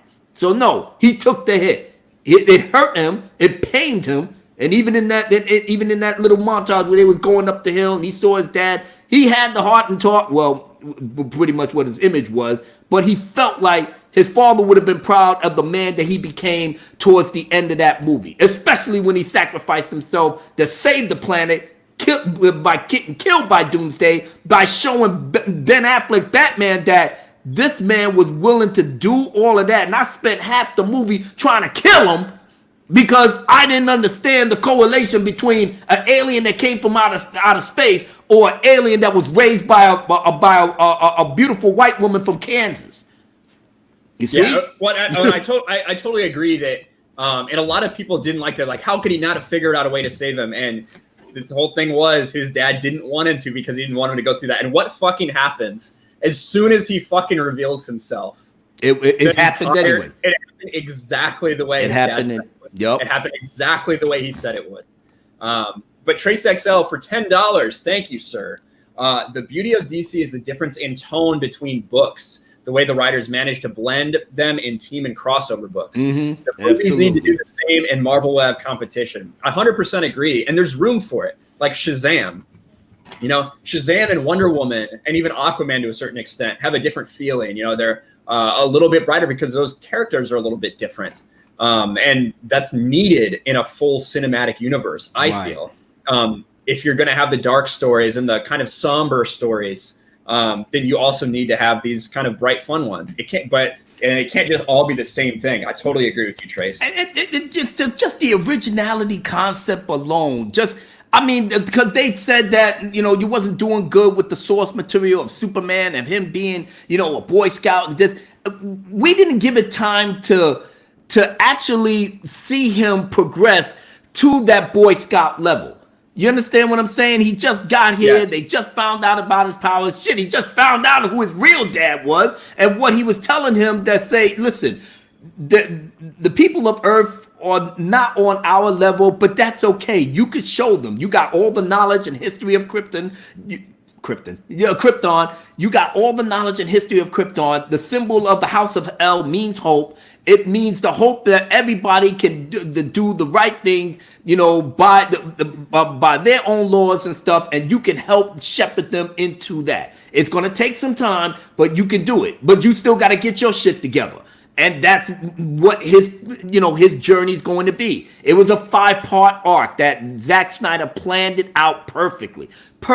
And if Warner Brothers had the fucking balls, had the cojones to stick it out, never mind what Rotten Tomatoes said, because that place was a show site from the get-go. We just didn't know it at that time. And like I said, the fandom was split behind it. Some thought that it was the worst movie ever made. Others, like myself and Ryan and those of the Four Horsemen and many of you guys on the chat, said that, listen, this thing is going to be the underrated gem that it's going to grow on you. It's going to grow on you. If you see enough of the Marvel movies, you're going to see enough of the social justice pandering and bullshit. You're going to see enough 16 billion transgender superheroes. Once you get past all of that, you're going to come back to Batman v Superman and say, you know what? Yeah, I miss the good old days when you had something shit like this that was serious, that didn't play it for laughs, and actually tried to tell something, even though I don't agree with some of the story choices. But damn, after the shit we got here, the perfect analogy is The Last Jedi. Rian Johnson had established characters from a lore that's 40 years old. You didn't really have to do nothing with it other than expand on the existing lore. Don't listen to Kathleen Kennedy telling you that they didn't have no source material. They had billions of books, billions of toys, billions of novels, video games. They had everything. A treasure trove, as George Lucas said. And what did they do? They just said that we was creative enough to not adhere to the maker's vision. We gonna do our own thing, and look what the fuck happened. Then Rian Johnson got the nerve to run his fucking mouth talking about the Martha scene, and that got the whole internet blowing up. It's like, dude, you got a nerve to talk about the Martha scene, and then you up there destroyed Luke Skywalker and everything else, and you don't even have half of the respect of the fandom as a filmmaker the way Zack Snyder has. At the very least, if the people hated his movie, no, they didn't hate all of the things that he did. Shit, a lot of people were still rocking with Watchmen. Shit, he got heat for being too faithful to the novel. How do you do that? How do you do that? How do you be getting heat for being too faithful to the source material? That's a first for me, but then that tells me that this man knew what he was doing. He literally put comic book art into film. What filmmaker does that? Not Joe and Russo, not the Russo brothers, not damn sure Kenneth Branagh, the damn sure ain't Joss Whedon. So who else? Who else can do something like that? Only Zack Snyder. He's ahead of his time. A lot of people just don't really know it yet. You just got to get burnt by Marvel enough time. What do you think Martin Scorsese said? Man, take that shit out of here, man. That's not cinema. It's not. Yo, calm your ass down. It's not cinema. You think it's cinema, but it's really not. You got an amusement part. You go in there, you get your jujubes, your popcorn. You get your Diet Sprite, put a little liquor in it just to really get it the real flavor, and you watch the movie and you enjoy yourself and you hug your kids and then you go out and then after a week You're back to Pornhub. You're back to all your favorite sites. You're back to everything that you're doing. You ain't really thinking about that. Your mind ain't having debates about how Tony Stark had a revelation when he broke the event. You didn't have those types of conversations. You ain't had no type of conversation like, damn, I wonder if Black Widow and Hulk is going to be banging in the next film. You think they would do that? Nah, you don't have conversations like that. With Batman v Superman, these are in-depth conversations about the nature of men, why this was done this way, why was it, conversations we having 3 years later behind this movie. Good conversations. The Last Jedi, not so much so. Not so much so. He broke the fandom in half, disrespected the establishing law, made our hero into a sucker, a old broken down hermit. Even Carrie Fisher now, we getting reports that even she had problems with the direction of Princess Leia in The Last Jedi. That's deep. So I spazzed out on, you know what? I think this is a great segue to put it out there. You think so, Ryan?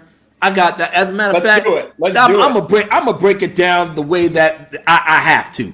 Just we read this one super chat, Lethal Lightning, Australian $2. There's a woman in this movie. It's woke as fuck. That's right. That's what it is. I'm gonna bring the heat and tell you a little story about two different directors and how one director, in my view, got it right and the other director didn't, and how their lives were kind of parallel behind that. So get your fire emojis up, and we're gonna do it in the smoothest way possible so I can break it down to you like nobody's business. Let's do it. If I can get this thing working. Big up the Snow Dub, music and entertainment. Yeah, I know my brother would love this, because this is appropriate for me to tell this little story about one man and another man that's totally different. Yeah, bitch boy, Abu Nasser's back, ready to lay you down like your wife in the sack. But unlike that chick, you don't know how to act, posing like you all that, but you're still a little hat, bring it back. You know it's your soul I gotta snatch, you got it all fucked up, but let me state the facts. You're not worthy enough to go breathe Zack's name, when most of his movies had changed the fucking game. Batman v Superman is a fucking masterpiece, while The Last Jedi name ain't shit in these streets. No built-in fan dates with rock for you, son. Mention the Martha's scene, that was dumb. But since you did, let me break that scene down to the lowest compound to see how stupid that you sound. See, Batman didn't see Clark Kent as a man. He only saw an alien he didn't understand. 20 years of Gotham, what good guys are left? His name alone commands all that respect. Superman out the sky, now everything changed. Bruce Wayne is no longer needed in the game, and that shame was too much for him to contain. When many people died and Superman's to blame. He's not either human, so his ass gotta go. When he's done, it knows mankind runs the show. The fight between them was epic, as you know, but Kryptonite made Superman slow his roll. Batman had the upper hand, going for the kill. Superman's raw power was no match for his skill. Saying Martha's name caught Batman by surprise, looking down at Clark, who had tears in his eyes. He couldn't believe the way he behaved, killing the man that only wants his mother to be saved. That was more than he ever got for the mom he missed. He backed up and thought, yo, I'm better than this. I can't believe how far I lost my way. Now it's time for me to make amends here today. Now, okay, let's go to The Last Jedi, the very movie that you wanted fans to divide. Holdo was a fight who didn't do shit right. 30 minutes of camp to bite that no one liked. Luke Skywalker was the greatest of them all. It was fucked up how far you made the hero fall. He redeemed Darth Vader, saved the galaxy. Now he's looking like a bum and he's so lonely. Squeezing alien titties make him so happy. On the first thought, he tried to kill his nephew in his sleep. Pardon me, I think I took the hate too far. Nah, I'm lying, you know it's the best part of my job. Disrespecting anyone involved with this song. I'm wicked like the Saw. Resurrect your guard, best believe my whole squad can get your ass barred. And my brother Film Garb is the General Zod. He moves with purpose, keeps Collider stressed. With my foot on the neck of these Ryan Johnson pets. Oh yes, they swear that his movie was the best. Leia Poppins flying hard, Kylo Ren swole chest. Chris Terrio wrote the sweet for BVS. It was done with the utmost love and respect for the Lord with Star Wars that you don't even get. J.J. Abrams had to hire him to clean up your mess. Now you want to throw a little shade Zack Snyder's way as they retcon your movie, but it still can't be saved. You ran around disrespecting paying fans, breaking your movie down with something you can't stand. BVS caught hate too, but let me make it clear, Zack didn't say anything for 3 fucking years. Didn't call you babies, didn't call you a dweeb, didn't disrespect your views of the things you believe, didn't spam on Twitter, didn't diss YouTube or the content creators for the things he tried to do. He didn't mean to disappoint, he kept his cool. Being professional is something that you don't even do. You don't remember all of that good shit you were spitting out that made that fans had a fit. You called us little dweebs, shouting in the void, and you wonder why the fans didn't buy your toys. Critics gave good reviews for the backstage pass, but they all admitted that your movie was trash, and you made that quick cash. The word got out. Mark Hamill said you didn't know what Luke was about. You embarrassed that JJ gonna wreck on your shit. In interviews you said, yeah, I'm cool with it. Stop lying, little boy. You know you salty as fuck. All that work you put in, now they tearing it up. Nobody likes you. Nobody rides for you. George Lucas said your movie was soulless too. What you need to do is keep Zack Snyder out your mouth. Not even on his level, that's without a doubt. We got legions of fans that want the Snyder cut. The Last Jedi is the movie no one gives a fuck. Like that. So bring it all back. Huh. Ladies and gentlemen, do what you gotta do, but rep your set like nobody's business, you heard? Haha, this is Abu Nas, and I'm gonna pass it over to my brother Ryan. Going like a 1, 2, break it on down. Dude, that was fucking sick, man. And Michelle says Zach should hear this. Now, Zach has heard one of Abu Nas's raps. Yes, he Abu did. did one specifically for Snyder Cut, and it's been verified that the man himself has seen it. So, and he appreciated the hell out of it, which is fucking awesome. And when I'm doing the remix of this later on towards the end, but I'll give it a little bit more context before I do. So that him listening to that song was the highlight of pretty much my month. Pretty much made it literally blew Twitter wide open. I couldn't even keep up with my notifications behind it.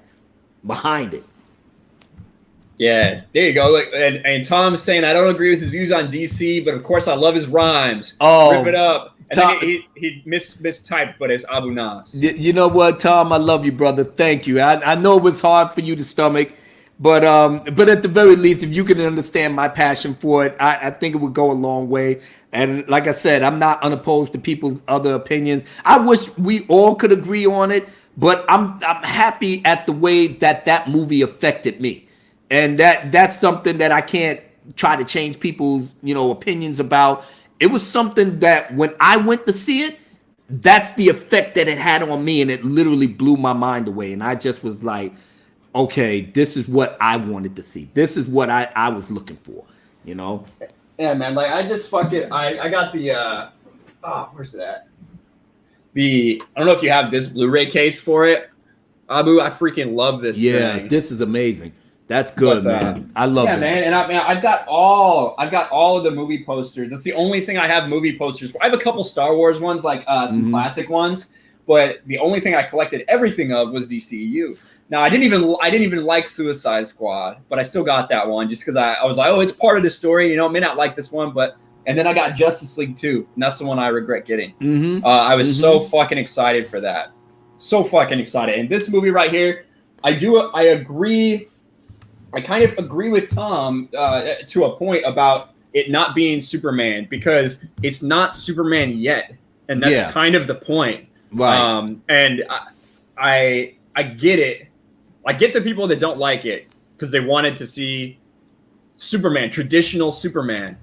But this was a story arc that was going to take a while to get to that point. I know. And unfortunately, the masses just didn't have the patience for it. Yeah. That's kind of how I see it. And I respect Tom's knowledge in all the pop culture. Like I said, I can't hold a candle to him or many of you guys out here because when I spit my feelings about pop culture, I don't have the context that somebody as wise and knowledgeable in the behind the scenes thing with, you know, with Hollywood and everything like Tom, because he's been doing this shit for years. You know, like I said, I'm not into that. You know, like I said, most of my geek culture knowledge was just, you know, just years of just growing into it by just being a regular dude. I didn't make no character studies and all of that. If it affected me and it make me like it, that's how I rolled with it. And if I wanted to learn more, I would go into it just to get the knowledge for myself. So I have to be humble and respect those that have more of the knowledge, and they're telling me something why they don't like it, and they're giving you good reasons, but it didn't affect my heart when I went to see that movie. It didn't give me that feeling. I mean, I can understand where you're coming from on paper, and you breaking it down, and it's like, okay, yeah, that makes sense. But every time I watch it, I get that good feeling. That means that movie is fire to me, you know? Yeah. Yep. But yeah, that hope somebody clipped that and they can get it put out there. Tweet that on Twitter because that was fucking hot fire. I do not have a BOP poster, Vertical Horizons. I don't even think they made those, to be honest. I don't know if there's enough of demand. Drunk 3PO might get mad at me because, you know, he chastised me on John 2 when I did my jam on there. So now I'm burning the house down again. He didn't. I don't know if he seen the Mara, the one I did for Mara Jade. You know, the show her some love. But yeah, he's gonna get mad at me for doing this. So I gotta come out. So I gotta come out extra hard for the Dark Council on Tuesday. You know, for all my brothers out there. Yeah. Tom says they screwed up a lot of stuff at the core. That not being Superman yet isn't what I'm getting at. Well, I don't know what to tell you. I was fucking really looking forward to this story. We got a happy little Superman at Justice League. Everybody fucking loved that movie, huh? Yeah. Well, he was making lots of jokes. He was very colorful, you know. For what it's worth, I'm a fan of truth and justice, or whatever the fuck he said. I'm a fan of truth and justice. And he said, "Oh, I thought that you didn't like me. I didn't. Oh my God! Had Batman looking like a babbling fangirl. Jesus. I mean, listen, you had truth and justice in the American way Superman once before in another movie. It was called Superman Returns. Nobody gave a fuck about it. Everybody shitted on that movie like it wasn't nothing. I thought that the movie was pretty good, to be honest with you.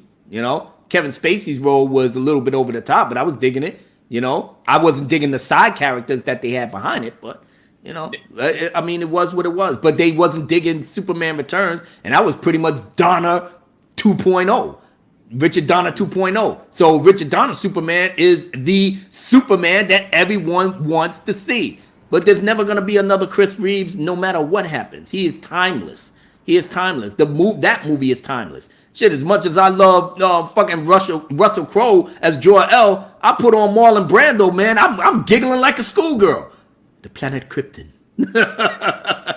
You would accuse me of insurrection? Come on, man! You're not touching Marlon Brando. That's a no-brainer. You know. So Neil Valentine, if you want to send me a VOP poster, I'll take it, man. I'll take it for my collection. It'll be one of the only ones that anyone has in existence. So maybe it'll be valuable someday. I'll take it, bro. Trace XL for $10. BVS, I wasn't as big of a fan of because too many things were happening at once, like with Spider-Man 3. Elements I enjoyed, but yeah, too much too fast to get to Justice League. Okay. And I think that's a fair criticism to say that they wanted the Justice League thing to happen too quickly. I think that's fair.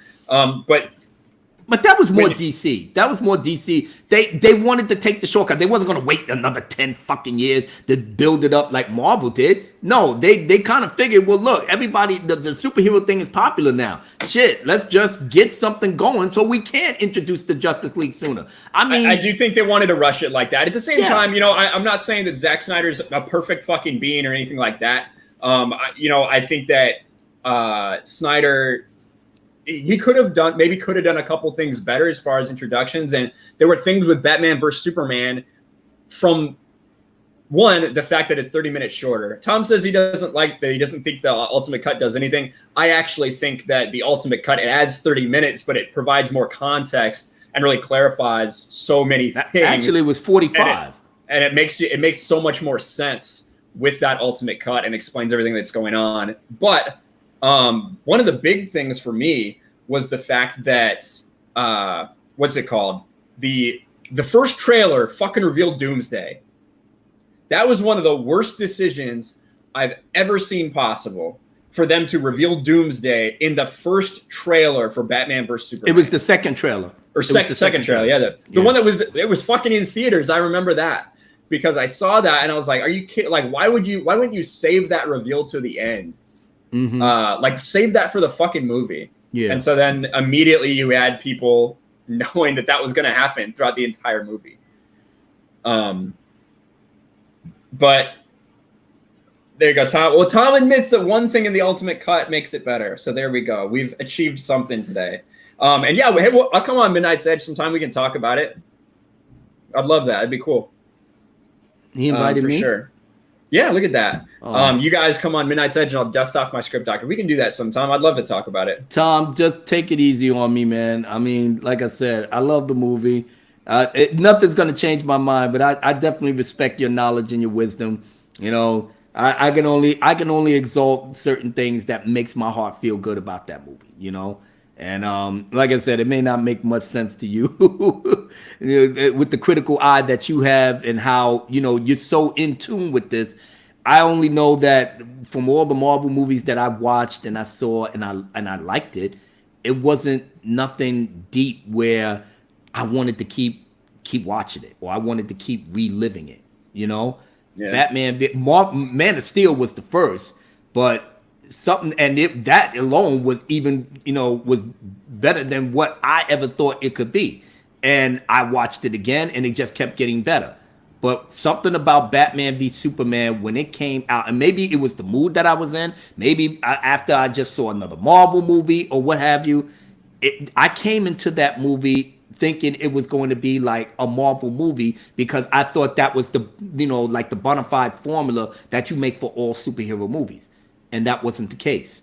And it just literally just opened my eyes. And for the first time in a while, I'm not doing this in the theaters. I'm doing this. Yeah. You know, I'm literally like, whoa, what am I watching here? You know, and that's a testament to how it affects, you know, different types of people. You know, that's why this movie is still being talked about after 3 years, you know?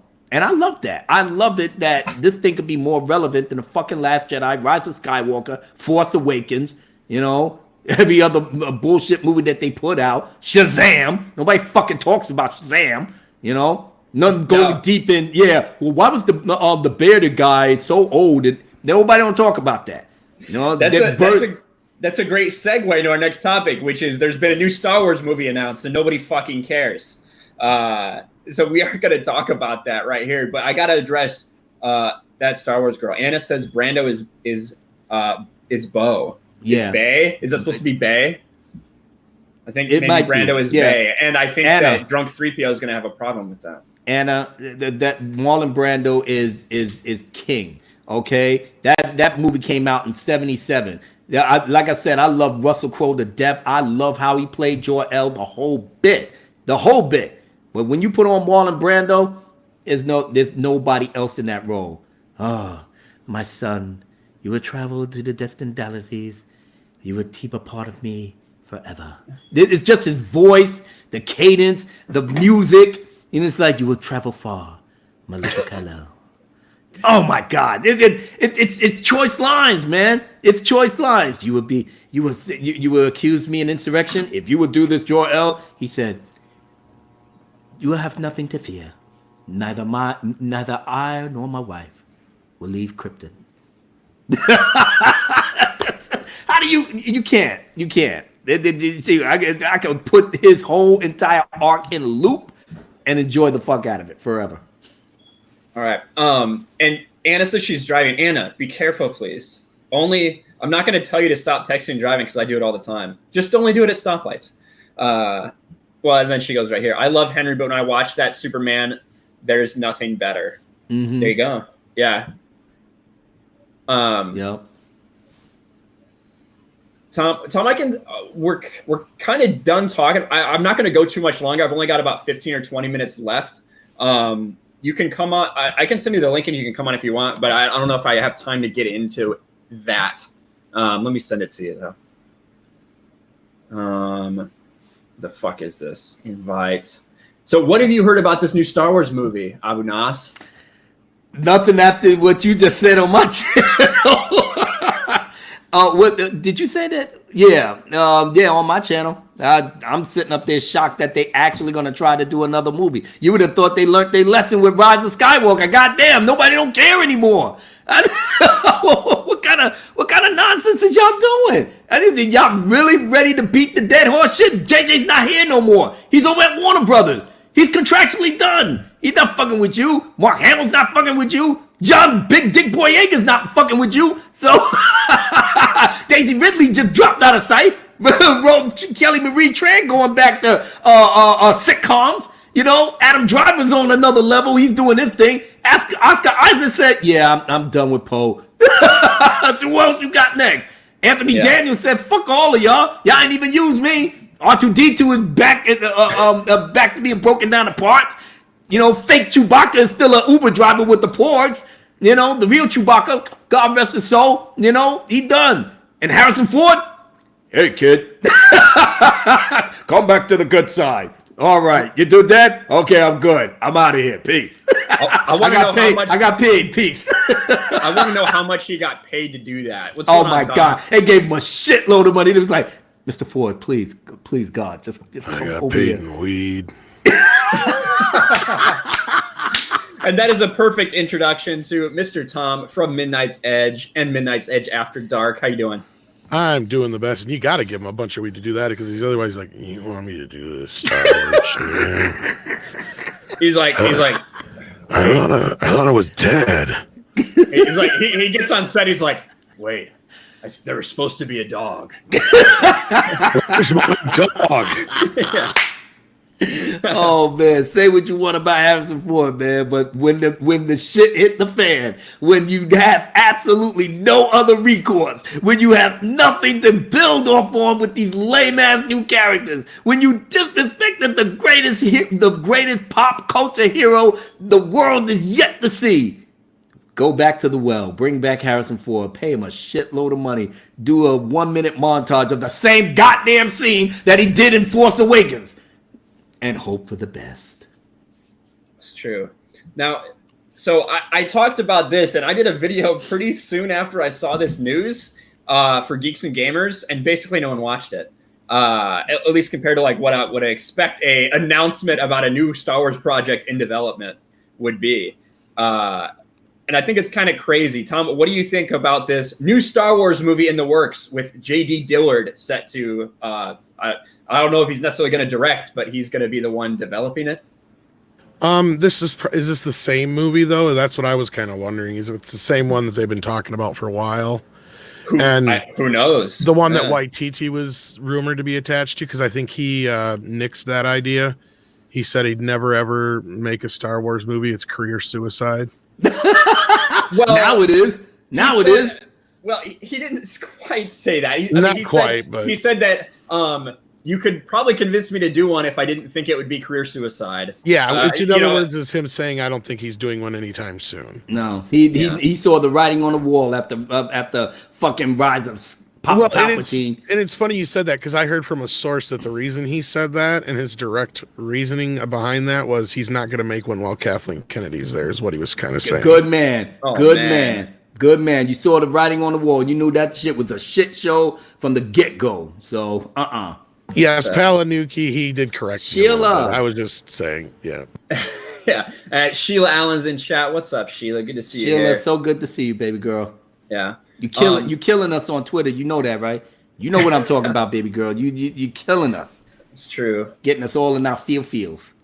But yeah, when I saw that, this was a shocker to me.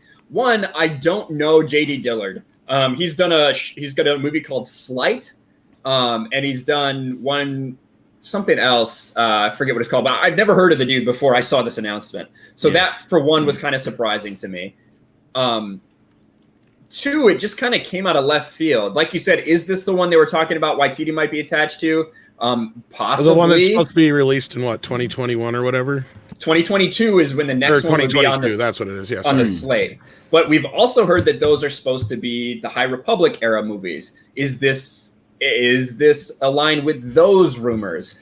Obviously, it's not Rian Johnson's trilogy. No, hell no. Nobody don't even talk about that shit no more. Well, I think they pretty much closed the door on that when he's making Lionsgate already announced Knives Out 2. So, like, I think like Mecca and I have said this before, and you've probably said stuff like this too, guys, where I think basically in about 2-3 months, maybe a little more, we're going to hear Rian Johnson in some interview going, they're going to ask about the Star Wars thing, and he's going to go, I'm just not so interested in the Star Wars thing at this moment in time. I've got too much on my plate.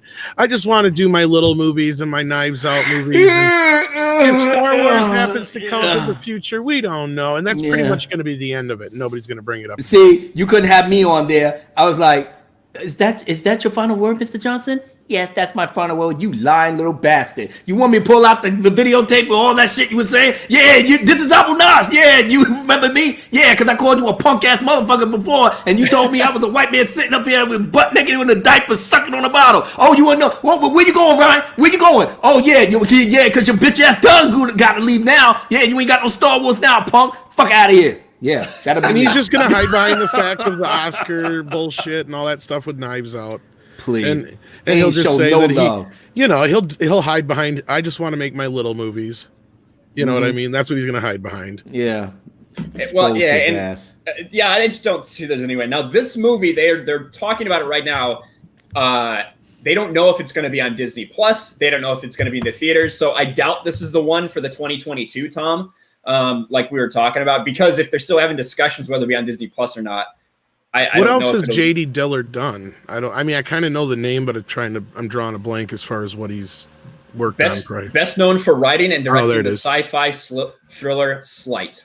Okay, yeah. And then Matt Owens, who writes for Luke Cage and Agents of S.H.I.E.L.D., is going to be the writer. Yeah, this definitely screams Disney Plus level. Yeah, that's kind of what my thinking is too. And I listen, Agents of S.H.I.E.L.D. is fine. I think Luke Cage was also fine, kind of boring and slow, if I'm being honest. Abu, are you practicing? You're practicing, aren't you? I see what you're doing. All right, you're good. But anyway, I'll just read a little bit of it here. As Lucasfilm maps out the next phase of Star Wars movies, executives are grappling with this question: which characters and stories justify theatrical releases, and which should arrive exclusively on Disney Plus? The Hollywood Reporter learned Friday J.D. Dillard and Matt Owens are tapped to develop it, but they don't know if it'll be on the big screen or the streaming platform. Now, this sentence right here caused some confusion amongst me and amongst the rest of the media. Plot details, character setting, and setting details are unknown and are being kept in the murky underworld of Exegol. That does not mean that this is supposed to be set on Exegol. That is what a lot of people went with because who the fuck came up with that word Exegol? That sounds like a gas station. The fuck is wrong with these people? Yeah, you don't make it sounds like something you get after you eat too much. Yeah, exactly. Like it's a pill that you gotta keep popping. Yeah, I mean, people don't have the creative. I ate too much. I mean, come on, man. Korriban, Drummond Cars. You know what I'm saying? Coats it. Exegol.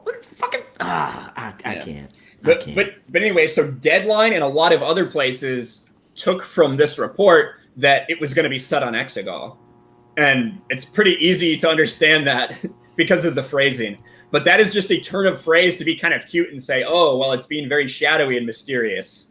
Well, so it's not necessarily going to be on Exegol. They did clarify that. The author of this had to come out on Twitter and clarify. But they did say that this is not the Kevin Feige project and not the Rian Johnson project, obviously. Wait a minute. Isn't Kevin Feige still supposed to be doing a Star Wars? Yeah, and the Kevin Feige thing's gotten a little bit hotter. Did you guys talk about that at all anywhere? Where his whole producing a project to actually pitching an idea for a story has been rumored now? Well, I think that's mostly...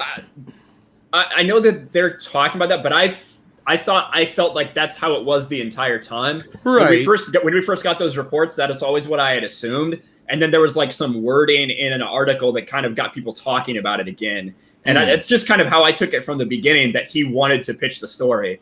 I figured that too, but I think what that does is that closes the door on the whole, he's going to be producing a Rian Johnson trilogy or something like that. Oh yeah. There was a lot of people talking about that, and it's like, again, more confirmation, at least in my opinion, that Rian Johnson is being distanced from Star Wars. And to go along with what Doomcock and we've been hearing, I really don't think KK has been doing a whole hell of a lot. And I really have a feeling that if they really are going to start shooting Indiana Jones 5 this spring, then she's going to be too busy with that to really worry about anything Star Wars.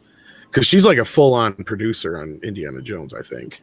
So basically, she's already out the door. She's going back to that's what we're hearing. Best. Well, her contract only goes to what, 2021? Yeah. And I think that. So I mean, Indiana Jones, she was always much closer. She was closely involved with that. Way more so than Star Wars she ever was. Yeah, because it shows in the final product, of course. Yeah, and I mean, it's still not close enough to understand that Temple of Doom is not a middle movie; it's a prequel. She didn't work closely enough to understand that. I know. She was there for the production and didn't even fucking know. You know what? Go get my coffee, chick. When do you think the last time it was she actually watched these movies? Let's be honest, folks. This is the same thing I say with Picard. When people talk about, I can't believe Patrick Stewart would let these things happen to his character. It's like, do you really think Patrick Stewart just has time to sit around and watch TNG all day? I guarantee you he's never watched an episode. Yeah, they just do what they're told. Like, Ewan McGregor said that he hasn't seen the movies since they came. Like, he hasn't watched the prequels since they came out. Unless you're a narcissist, most actors don't, because they hate watching themselves on screen. Yeah, and some of them just aren't invested in it. Some of them just don't care. Yeah. There's that too. Yeah, but at least he cared about doing the work and bringing George Lucas's vision to life. He really enjoyed the process of filming the prequels. And he said it over and over again. It was one of the best times of his life. Natalie Portman said the same thing. Hayden Christensen said it. Everybody enjoyed themselves. It was just after everything just, didn't pan out the way they wanted to in terms of the fans.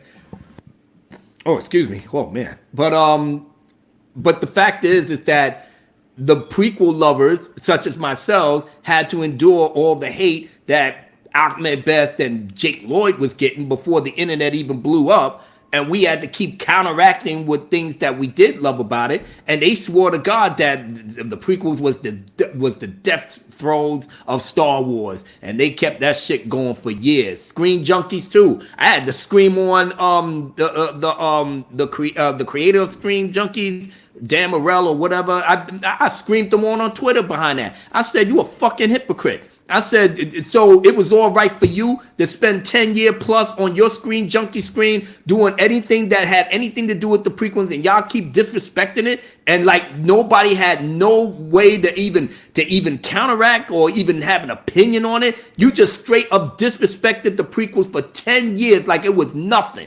And you didn't give a damn about nobody's feelings behind that. So now all of a sudden, here we come, the Fandom Menace community. Now we getting on the Force Awakens, Last Jedi, screaming on that shit. Now it's a problem. Now we toxic, and now we this. No, bitch. What goes around comes around. Y'all did that. Damn near you gonna get 10 years of that hate from us. Huh? What goes around comes around, bitch. Deal with it. He ain't responded to me yet. Yeah, and the whole bottom line with this story is that it doesn't seem like a ton of people cared about this announcement. It doesn't seem like there's a bunch of people in chat that said, "What is this all about?" And this was announced. This happened a couple days ago, and the bottom line is, unfortunately, with everything that we've gone through these past couple of years, some people are just really apathetic towards Disney Star Wars at this point in time. And that should never have happened. Never. Well, there's no way. Yeah. There's no way that would have happened under George Lucas. No way. Well, I don't know about that, but no, it wouldn't have happened. As corny as his writing and whatever it is could be, it will look and feel like Star Wars, and it will blow up. I bet you people will buy the merch. That's for damn sure. They will buy the merch. They're still buying some merch. To be fair, you know what I mean. On what level?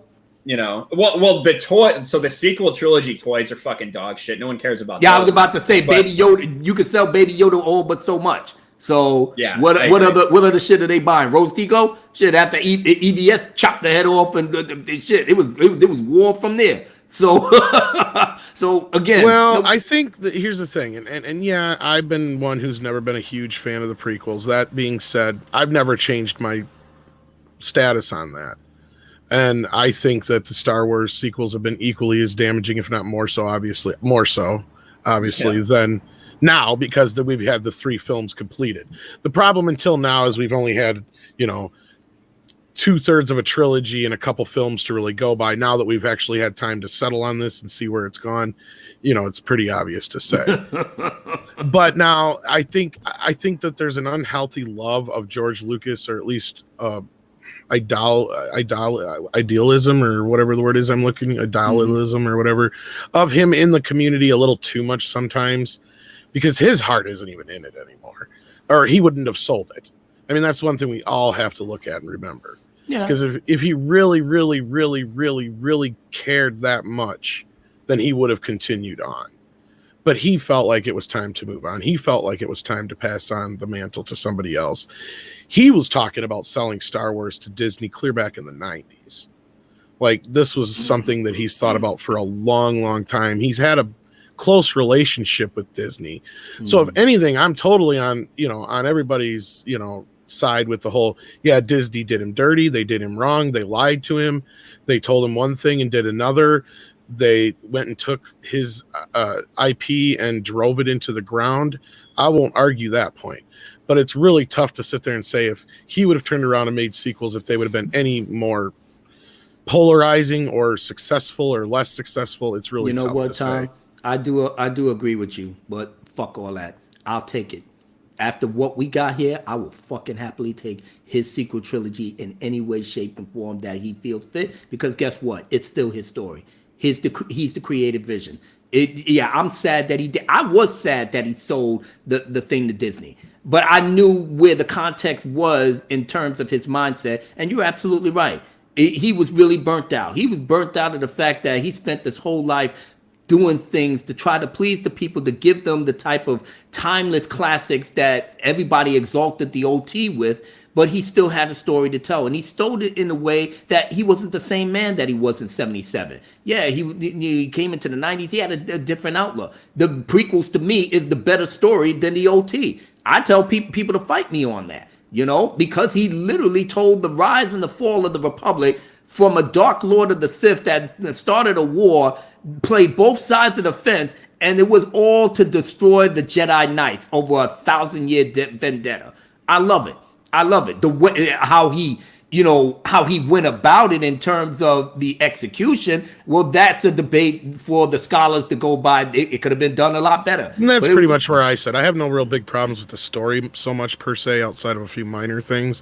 It's the execution, and it's the argument that George Lucas is a great world builder. He's a great idea man, but he's not a director of. That's what actors. People have to remember. Star Wars was supposed to be like a one-off. He claims later on he had this big it was a one-off. That's why he put all his best ideas in one movie. Well, he had a couple like a rough idea of this big thing, but he kind of crammed it all into Star Wars. So that's why when we get to Return of the Jedi, it's kind of like Star Wars redo. Yeah, because he had nowhere to go. He had a rough idea of like what had happened before, kind of setting up a small universe, you know what I mean? Just like to establish some basic things. Yeah. But yeah, you're right. And then we know that Star Wars is kind of the best with Empire Strikes Back when we have a creative vision with George Lucas, with a production team that has the guts to stand up to him and say, hey, what about this though? You know what I mean? Yeah, that's the thing, is he works better with others. That's the thing. And when sadly when we got to the prequels, you can even watch the behind the scenes stuff, and you can see where people are just like, yes, George, yes, boss, whatever, you know, when they're in front of him. And as soon as he leaves the room, the cameras are still rolling. Then people start to give their own opinion. It's like, why didn't you guys say that when he was in the room? You know, it's like, that's where this needed, because love or hate Jake Lloyd at this point. If you watch that behind the scenes, the other kid that tested, everybody agreed that he was better except for George. It's like, you know, it's just, you know, there's little things like that, and you know, you could see the overwhelming looks on their faces when he's like, well, you know, Jar Jar's the key to everything. And it's like, somebody should have shook him and said, no, wait a minute, George, this is going way too far with a character in the Star Wars universe. Yeah, you can goof around a little bit like with Yoda, but if you do this, you're gonna piss off every single Star Wars fan in the world. And nobody ever said that to him. Yeah. You know, I mean, really, you can't have poopy jokes in Star Wars. Come on. But you know what? We've got to, real quick. I'm not trying to rip on George, but I mean, really, what I was trying to I hear what you're saying. He was he didn't want to make Star Wars movies. He wanted to make movies like THX. He wanted to make movies that were tone poems. He didn't want to make standard. He fucking hated Hollywood. And you know what Star Wars was? Hollywood. They changed the game. And it was like a self-fulfilling prophecy. Yeah, so he was kind of like, he didn't want it to be. Yes, basically, and that's what it was. And as much as I do love a lot of things in the prequels, and I was there when it happened. I mean, shit, I was in a crowded auditorium. It wasn't even a theater. It was an auditorium where they made a makeshift screen where you would normally see bands play, with thousands of Star Wars fans to see Episode 2. I mean, it was just, I wouldn't trade that for the world. Even though the movie sucked, in my opinion, I still wouldn't trade that for the world. You know, it was just an experience that I'll never have again, waiting in line with hundreds of Star Wars fans just talking Star Wars. I tell this story all the time. Taking my eldest daughter at the time, who was 8 years old, to the Phantom Menace, and seeing how blown away she was by the sights, the sounds, especially the pod race. You know, just I looked at her in a chair and her mouth was like open and she had the biggest smile on her face. I knew then George Lucas was a genius. I knew then. There's a whole generation that grew up with those movies. It was like the same thing that happened to me with Episode 4 as a kid. Now you doing this to my child. You know what I'm saying? And that just gave that love for the prequels from that point on. I never stopped. You know, even though Attack of the Clones had its issues or whatever, but it was still a damn good movie in my eyes, because in that opening weekend when we was in the theater, and when you saw Yoda pulled out that lightsaber, I said it before and I said it again. People literally jumped out their seats, screaming and yelling, jumping up and down like we was kids. Like grown men and women jumping out of their seats. Literally, that's an experience I will never be able to trade. It will never leave my mind. It's one of those things that will keep to you forever. That this man, George Lucas, put this together for your entertainment, for your enjoyment, for you to, you know, feel like, you know, you in that galaxy far, far away. These sequel trilogies didn't do nothing but that. If anything, it did the reverse. It did the reverse. And I said, I'll happily take a corny ass George Lucas sequel trilogy any day of the week, just as long as it makes me feel something. These things didn't make me feel nothing but hatred, apathy, and disgust by everything that's behind the scenes. And they fucking laughed in our face, made it seem like we was to blame, like we was the one that didn't want to keep up with the times. Nah, man. That's all of that was just BS. But I feel what you're saying there, Tom. Yeah. We've got a super chat from a Raging Rhino, Australian $2.99. Just firing KK won't save Star Wars. Reset button. I think a lot of people. I said that from the beginning. Start the shit all over. George Lucas, start it over. At this point, so much like just in that era. Listen, they can go before if they want, but ultimately, what they've done as far as the story and what they've done to Anakin's arc and so many things, I think that a lot of that is just unrecoverable. So I kind of agree with you, Raging Rhino. But we are going to wrap it up soon here, guys. We've been going for over 2 hours. I am going to send you somewhere when we're done, because Mr. Fatal J stream, I'm going to send you there. Okay, well, I want to say this before we do go. We will have to set this up very soon, guys. We'll do something on like Mead or one of your guys' channels we'll sit down, we'll watch that script out just because it's actually like a completely produced video where I took like images and music and everything and put it together. And I literally take everything that's there. I don't change any like actors or anything like that. And I try not to change too much of the structure of the story too much. There's just little elements and things that I move around, shift, change here and there that could have just fixed the movie with one quick rewrite and maybe even edit. You know what I mean?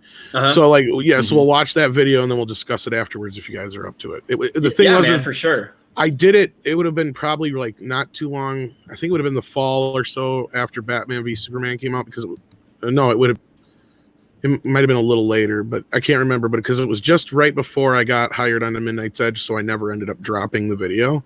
So it never got released. It's actually on our Patreon. So if there's any Midnight's Edge patrons in the chat, they can go check it out right now. But yeah, we'll actually show the video. It's been on there long enough. I think we can get away with it. Nice. Talk about it. So yeah, that'd be awesome, and I'd love to do that. I'd love to talk about it, and I appreciate you coming on, Tom. And, Tom, thanks for dropping by. It's good to see you, anyway. Yeah, and you got to get Abu on there. Get the hot fire raps for sure. Oh yeah, don't leave yet. Yeah, don't leave just yet. Yeah, we got one more thing from Mr. Abu Nas. Why don't you do your thing? All right, brother. This particular joint is the one that the boss Zack Snyder actually heard from those that was in the know, those that was close to him, and this literally blew my mind away because I only did this hip hop joint just for the Snyder Cut movie because of the deal that Subway sandwiches jumped on it and said, hey, if you could retweet our sandwiches over here, we'll jump in and we'll donate 10,000 sandwiches to families that's in need and such and so forth, because they know we do it for the suicide prevention charities that Zack Snyder spearheads too. So we retweeted it, we broke the record, and then we did it again. And I was so overcome with the charitable nature of all the community members of the Snyder Cut, releasing Snyder Cut movement. They inspired me to do this joint here, and I only did it for them on Twitter. It wasn't until another young man that heard it said he liked it, and he said, you know what, Abu, can I take this over to Vero with Zack Snyder's at? And he said, I want to see if he, can check it out and stuff like that. And I said, yeah. Now, realistically, I didn't even think he was going to get to the boss. I just said, yeah, go right ahead. That's not a problem. As long as people like it and they get the message behind it, I'm good. So he got it there, took a day, he came back the next day, and he said, Abu Nas, I think I may have a surprise for you. Not only did he show Zack Snyder the actual video, he literally got a response from Zack for my video saying it was awesome. It was awesome. And that literally just opened up my whole world. I still got the video as my pinned tweet because I'm proud. I mean, I already got 10,000 views behind it, but I'm proud of the way that the fandom reacted to it. So with that being said, this is my pride and joy right here. And this is the remix. So you're going to get an extra boost of flavor. So let's get this cracking. One last time for the good times. Let's do it.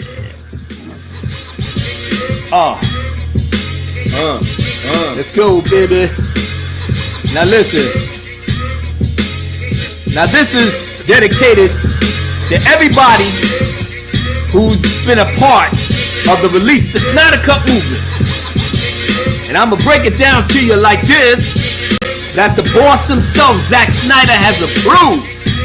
That means this joint is official. Shout out to everybody in the Four Horsemen. Our Lord and Savior is back in the house. Release the Snyder Cut, that's what it's all about. But these haters out here is losing their shit. They can't understand why we're so legit. Too legit to freaking quit. That's what Hammer said. The Horseman is back, filling you full of dread. The rest of you bitches is pissing in your bed. It's not our fault that the truth must be said. You gotta understand, for Zack Snyder we ride. We're not tolerating any more of your lies, that it didn't exist and none of it was made, and he damn sure don't deserve deserve all this praise, but it does exist and it's right in your face. From Collider to Campia, you're all a disgrace. Even Scott Mendelson got his punk ass erased. The rest of the shill media still got a taste of the truth Zack Snyder brought to the human race. Warner Brothers sitting back like, damn, should we wait? Why should you wait? What the hell you waiting for? There's money to be made. Get your backs off the wall. The money we be raising goes to a great cause. Suicide prevention, that's what it's all for. That's the type of thing Zack Snyder adores. He thanked us always for staying in the war, to have this completed vision restored, so all of us can see what he was aiming for. The true Justice League film is yet to be seen. Not that shit that was in 2017. The Flash falling all over Wonder Woman's tits, and Martha saying Lois is a thirsty bitch, and everything in that film that with the shit. At least Warner Brothers executives got rich, and Zack's influence is everywhere, son. That's why Wonder Woman and Aquaman won $1 billion at the box office. Is fun. Let's get more of this. Slow your brakes, son. You need to get on your knees, confess your sins, and never ever ever do that shit there again. Give Zack Snyder the respect he deserves, and give us the movie we know you prefer. The DCEU is filmed for adults. MCU films is for kids who need help. Martin Scorsese said, get daddy's belt. That popcorn kitty shit stays on the shelf. Shout out to Ben Affleck and Gal Gadot. Jason Momoa always blowing up the spot. Ray Fisher always rocking non-stop. Ezra Miller always staying on the top. Henry Cavill, now you see the light. So be our Superman and get back to the fight. Even Subway sandwiches is looking so tight. Feeding 10,000 families at night. Ryan Kinel and Lethal Lightning. Me and my brother Sith Kryptonian, we banded together as the Four Horsemen. If we bring others, then we'll be the Super Friends. Shout out to Film Golf, holding it down for always making Collider look like a clown. Leonidas and Jack Burton, everyone on Twitter who is always working to get the word out. Release the Snyder Cut, and if you don't like it, we give less than a fuck. Holla back. Yeah. That's for the real hardcore Snyder fans out there, holding it down on Twitter, holding it down on Vero, holding it down on Facebook, Instagram, and of course Snapchat. Salute to the boss. Hopefully we get his vision restored and give us the type of closure we have been begging for. You see? So my brother, from another mother, Ryan Kinel, it's up to you. There it is, folks. That is what you wait for. That's what you get with Abu Nas when the president is in the motherfucking house and he just burnt this shit down. All the fire emojis in chat. That was awesome, bro. Thank you, brother. Appreciate it. I'm just honored to be mentioned in the song. That was my second ever stream. Was the Four Horsemen stream, man? That was fun as fuck. We need to get the gang back together. I told Lethal Lightning it's not the same without you and Sif there. Sif did finally get back to me, and I was like, "Oh, brother, where have you been?" He was busy all day. All day, and I said, I understand, brother. It was last minute, but I told Lethal, I said it's not right that we do anything without the four of us there. You know, we're the group, we're the Beatles. That's right. But again, so we're gonna wrap this up. I'm gonna send you somewhere after my guests say goodbye. Tom, you got anything left to say at the end here? I don't know, not much. Just hopefully we get a chance to do that real soon, and you know. Yeah, that's about it. Yeah, awesome, man. Thanks for coming on. I look forward. To it's hard to follow that. Yeah, I know. I kind of fucked you there, huh? But Abu, you got anything else? Other than the fact of just the joy that I have just hanging with you at another time, because you was on my channel earlier. So just me and you hanging out tough tonight, and I really enjoyed myself. And just seeing Tom here is a blessing, because I admire and respect this man greatly. And like I said, it was like 3 the hard way tonight. I enjoyed every minute of it. Yeah, hell yeah, man. And Mary's here too, saying Tom Hart. And in case you mentioned me, my name is pronounced Adjay. Well, there you go. Okay, nice. I mentioned you. There you go. But thank you guys so much. For my patrons, if you guys are still listening, I'll be doing a quick hangout in Discord after in the supporter in the supporter voice chat. Probably only about 15 minutes tonight because I'm really late. I got a bunch of stuff to do, but I will come and hang out there after stream, just like I always do. So hope to see you guys there. And to make somebody's night, I'm putting a link in chat right now. We got Fatal J and Demaj and I who are streaming right now. Keepers of the Force. They're talking Star Wars. They're talking some other pop culture stuff. At least swing by there. Give them a like. Say in chat that Ryan sent him over, that sent you guys over there. Blow up his chat a little bit. Yeah, they're members of our Dark Council. I'm definitely going to be popping up over there too while I'm cleaning up and getting my stuff ready for work tomorrow. So yeah, I'm going to be making an appearance myself. So there you go. So make sure to give them some love. Make sure to subscribe to these wonderful gentlemen, and thanks for staying with us for so long today. Go check out Fatal J, Keepers of the Force, and My Nerdy Home's putting Abu Nas's, and she's been doing it the whole time, but Abu and Tom's links in chat. So definitely go check that out. Go to Fatal's stream, tell him Ryan sent you, and we will talk to you guys later. Peace. Peace, everyone.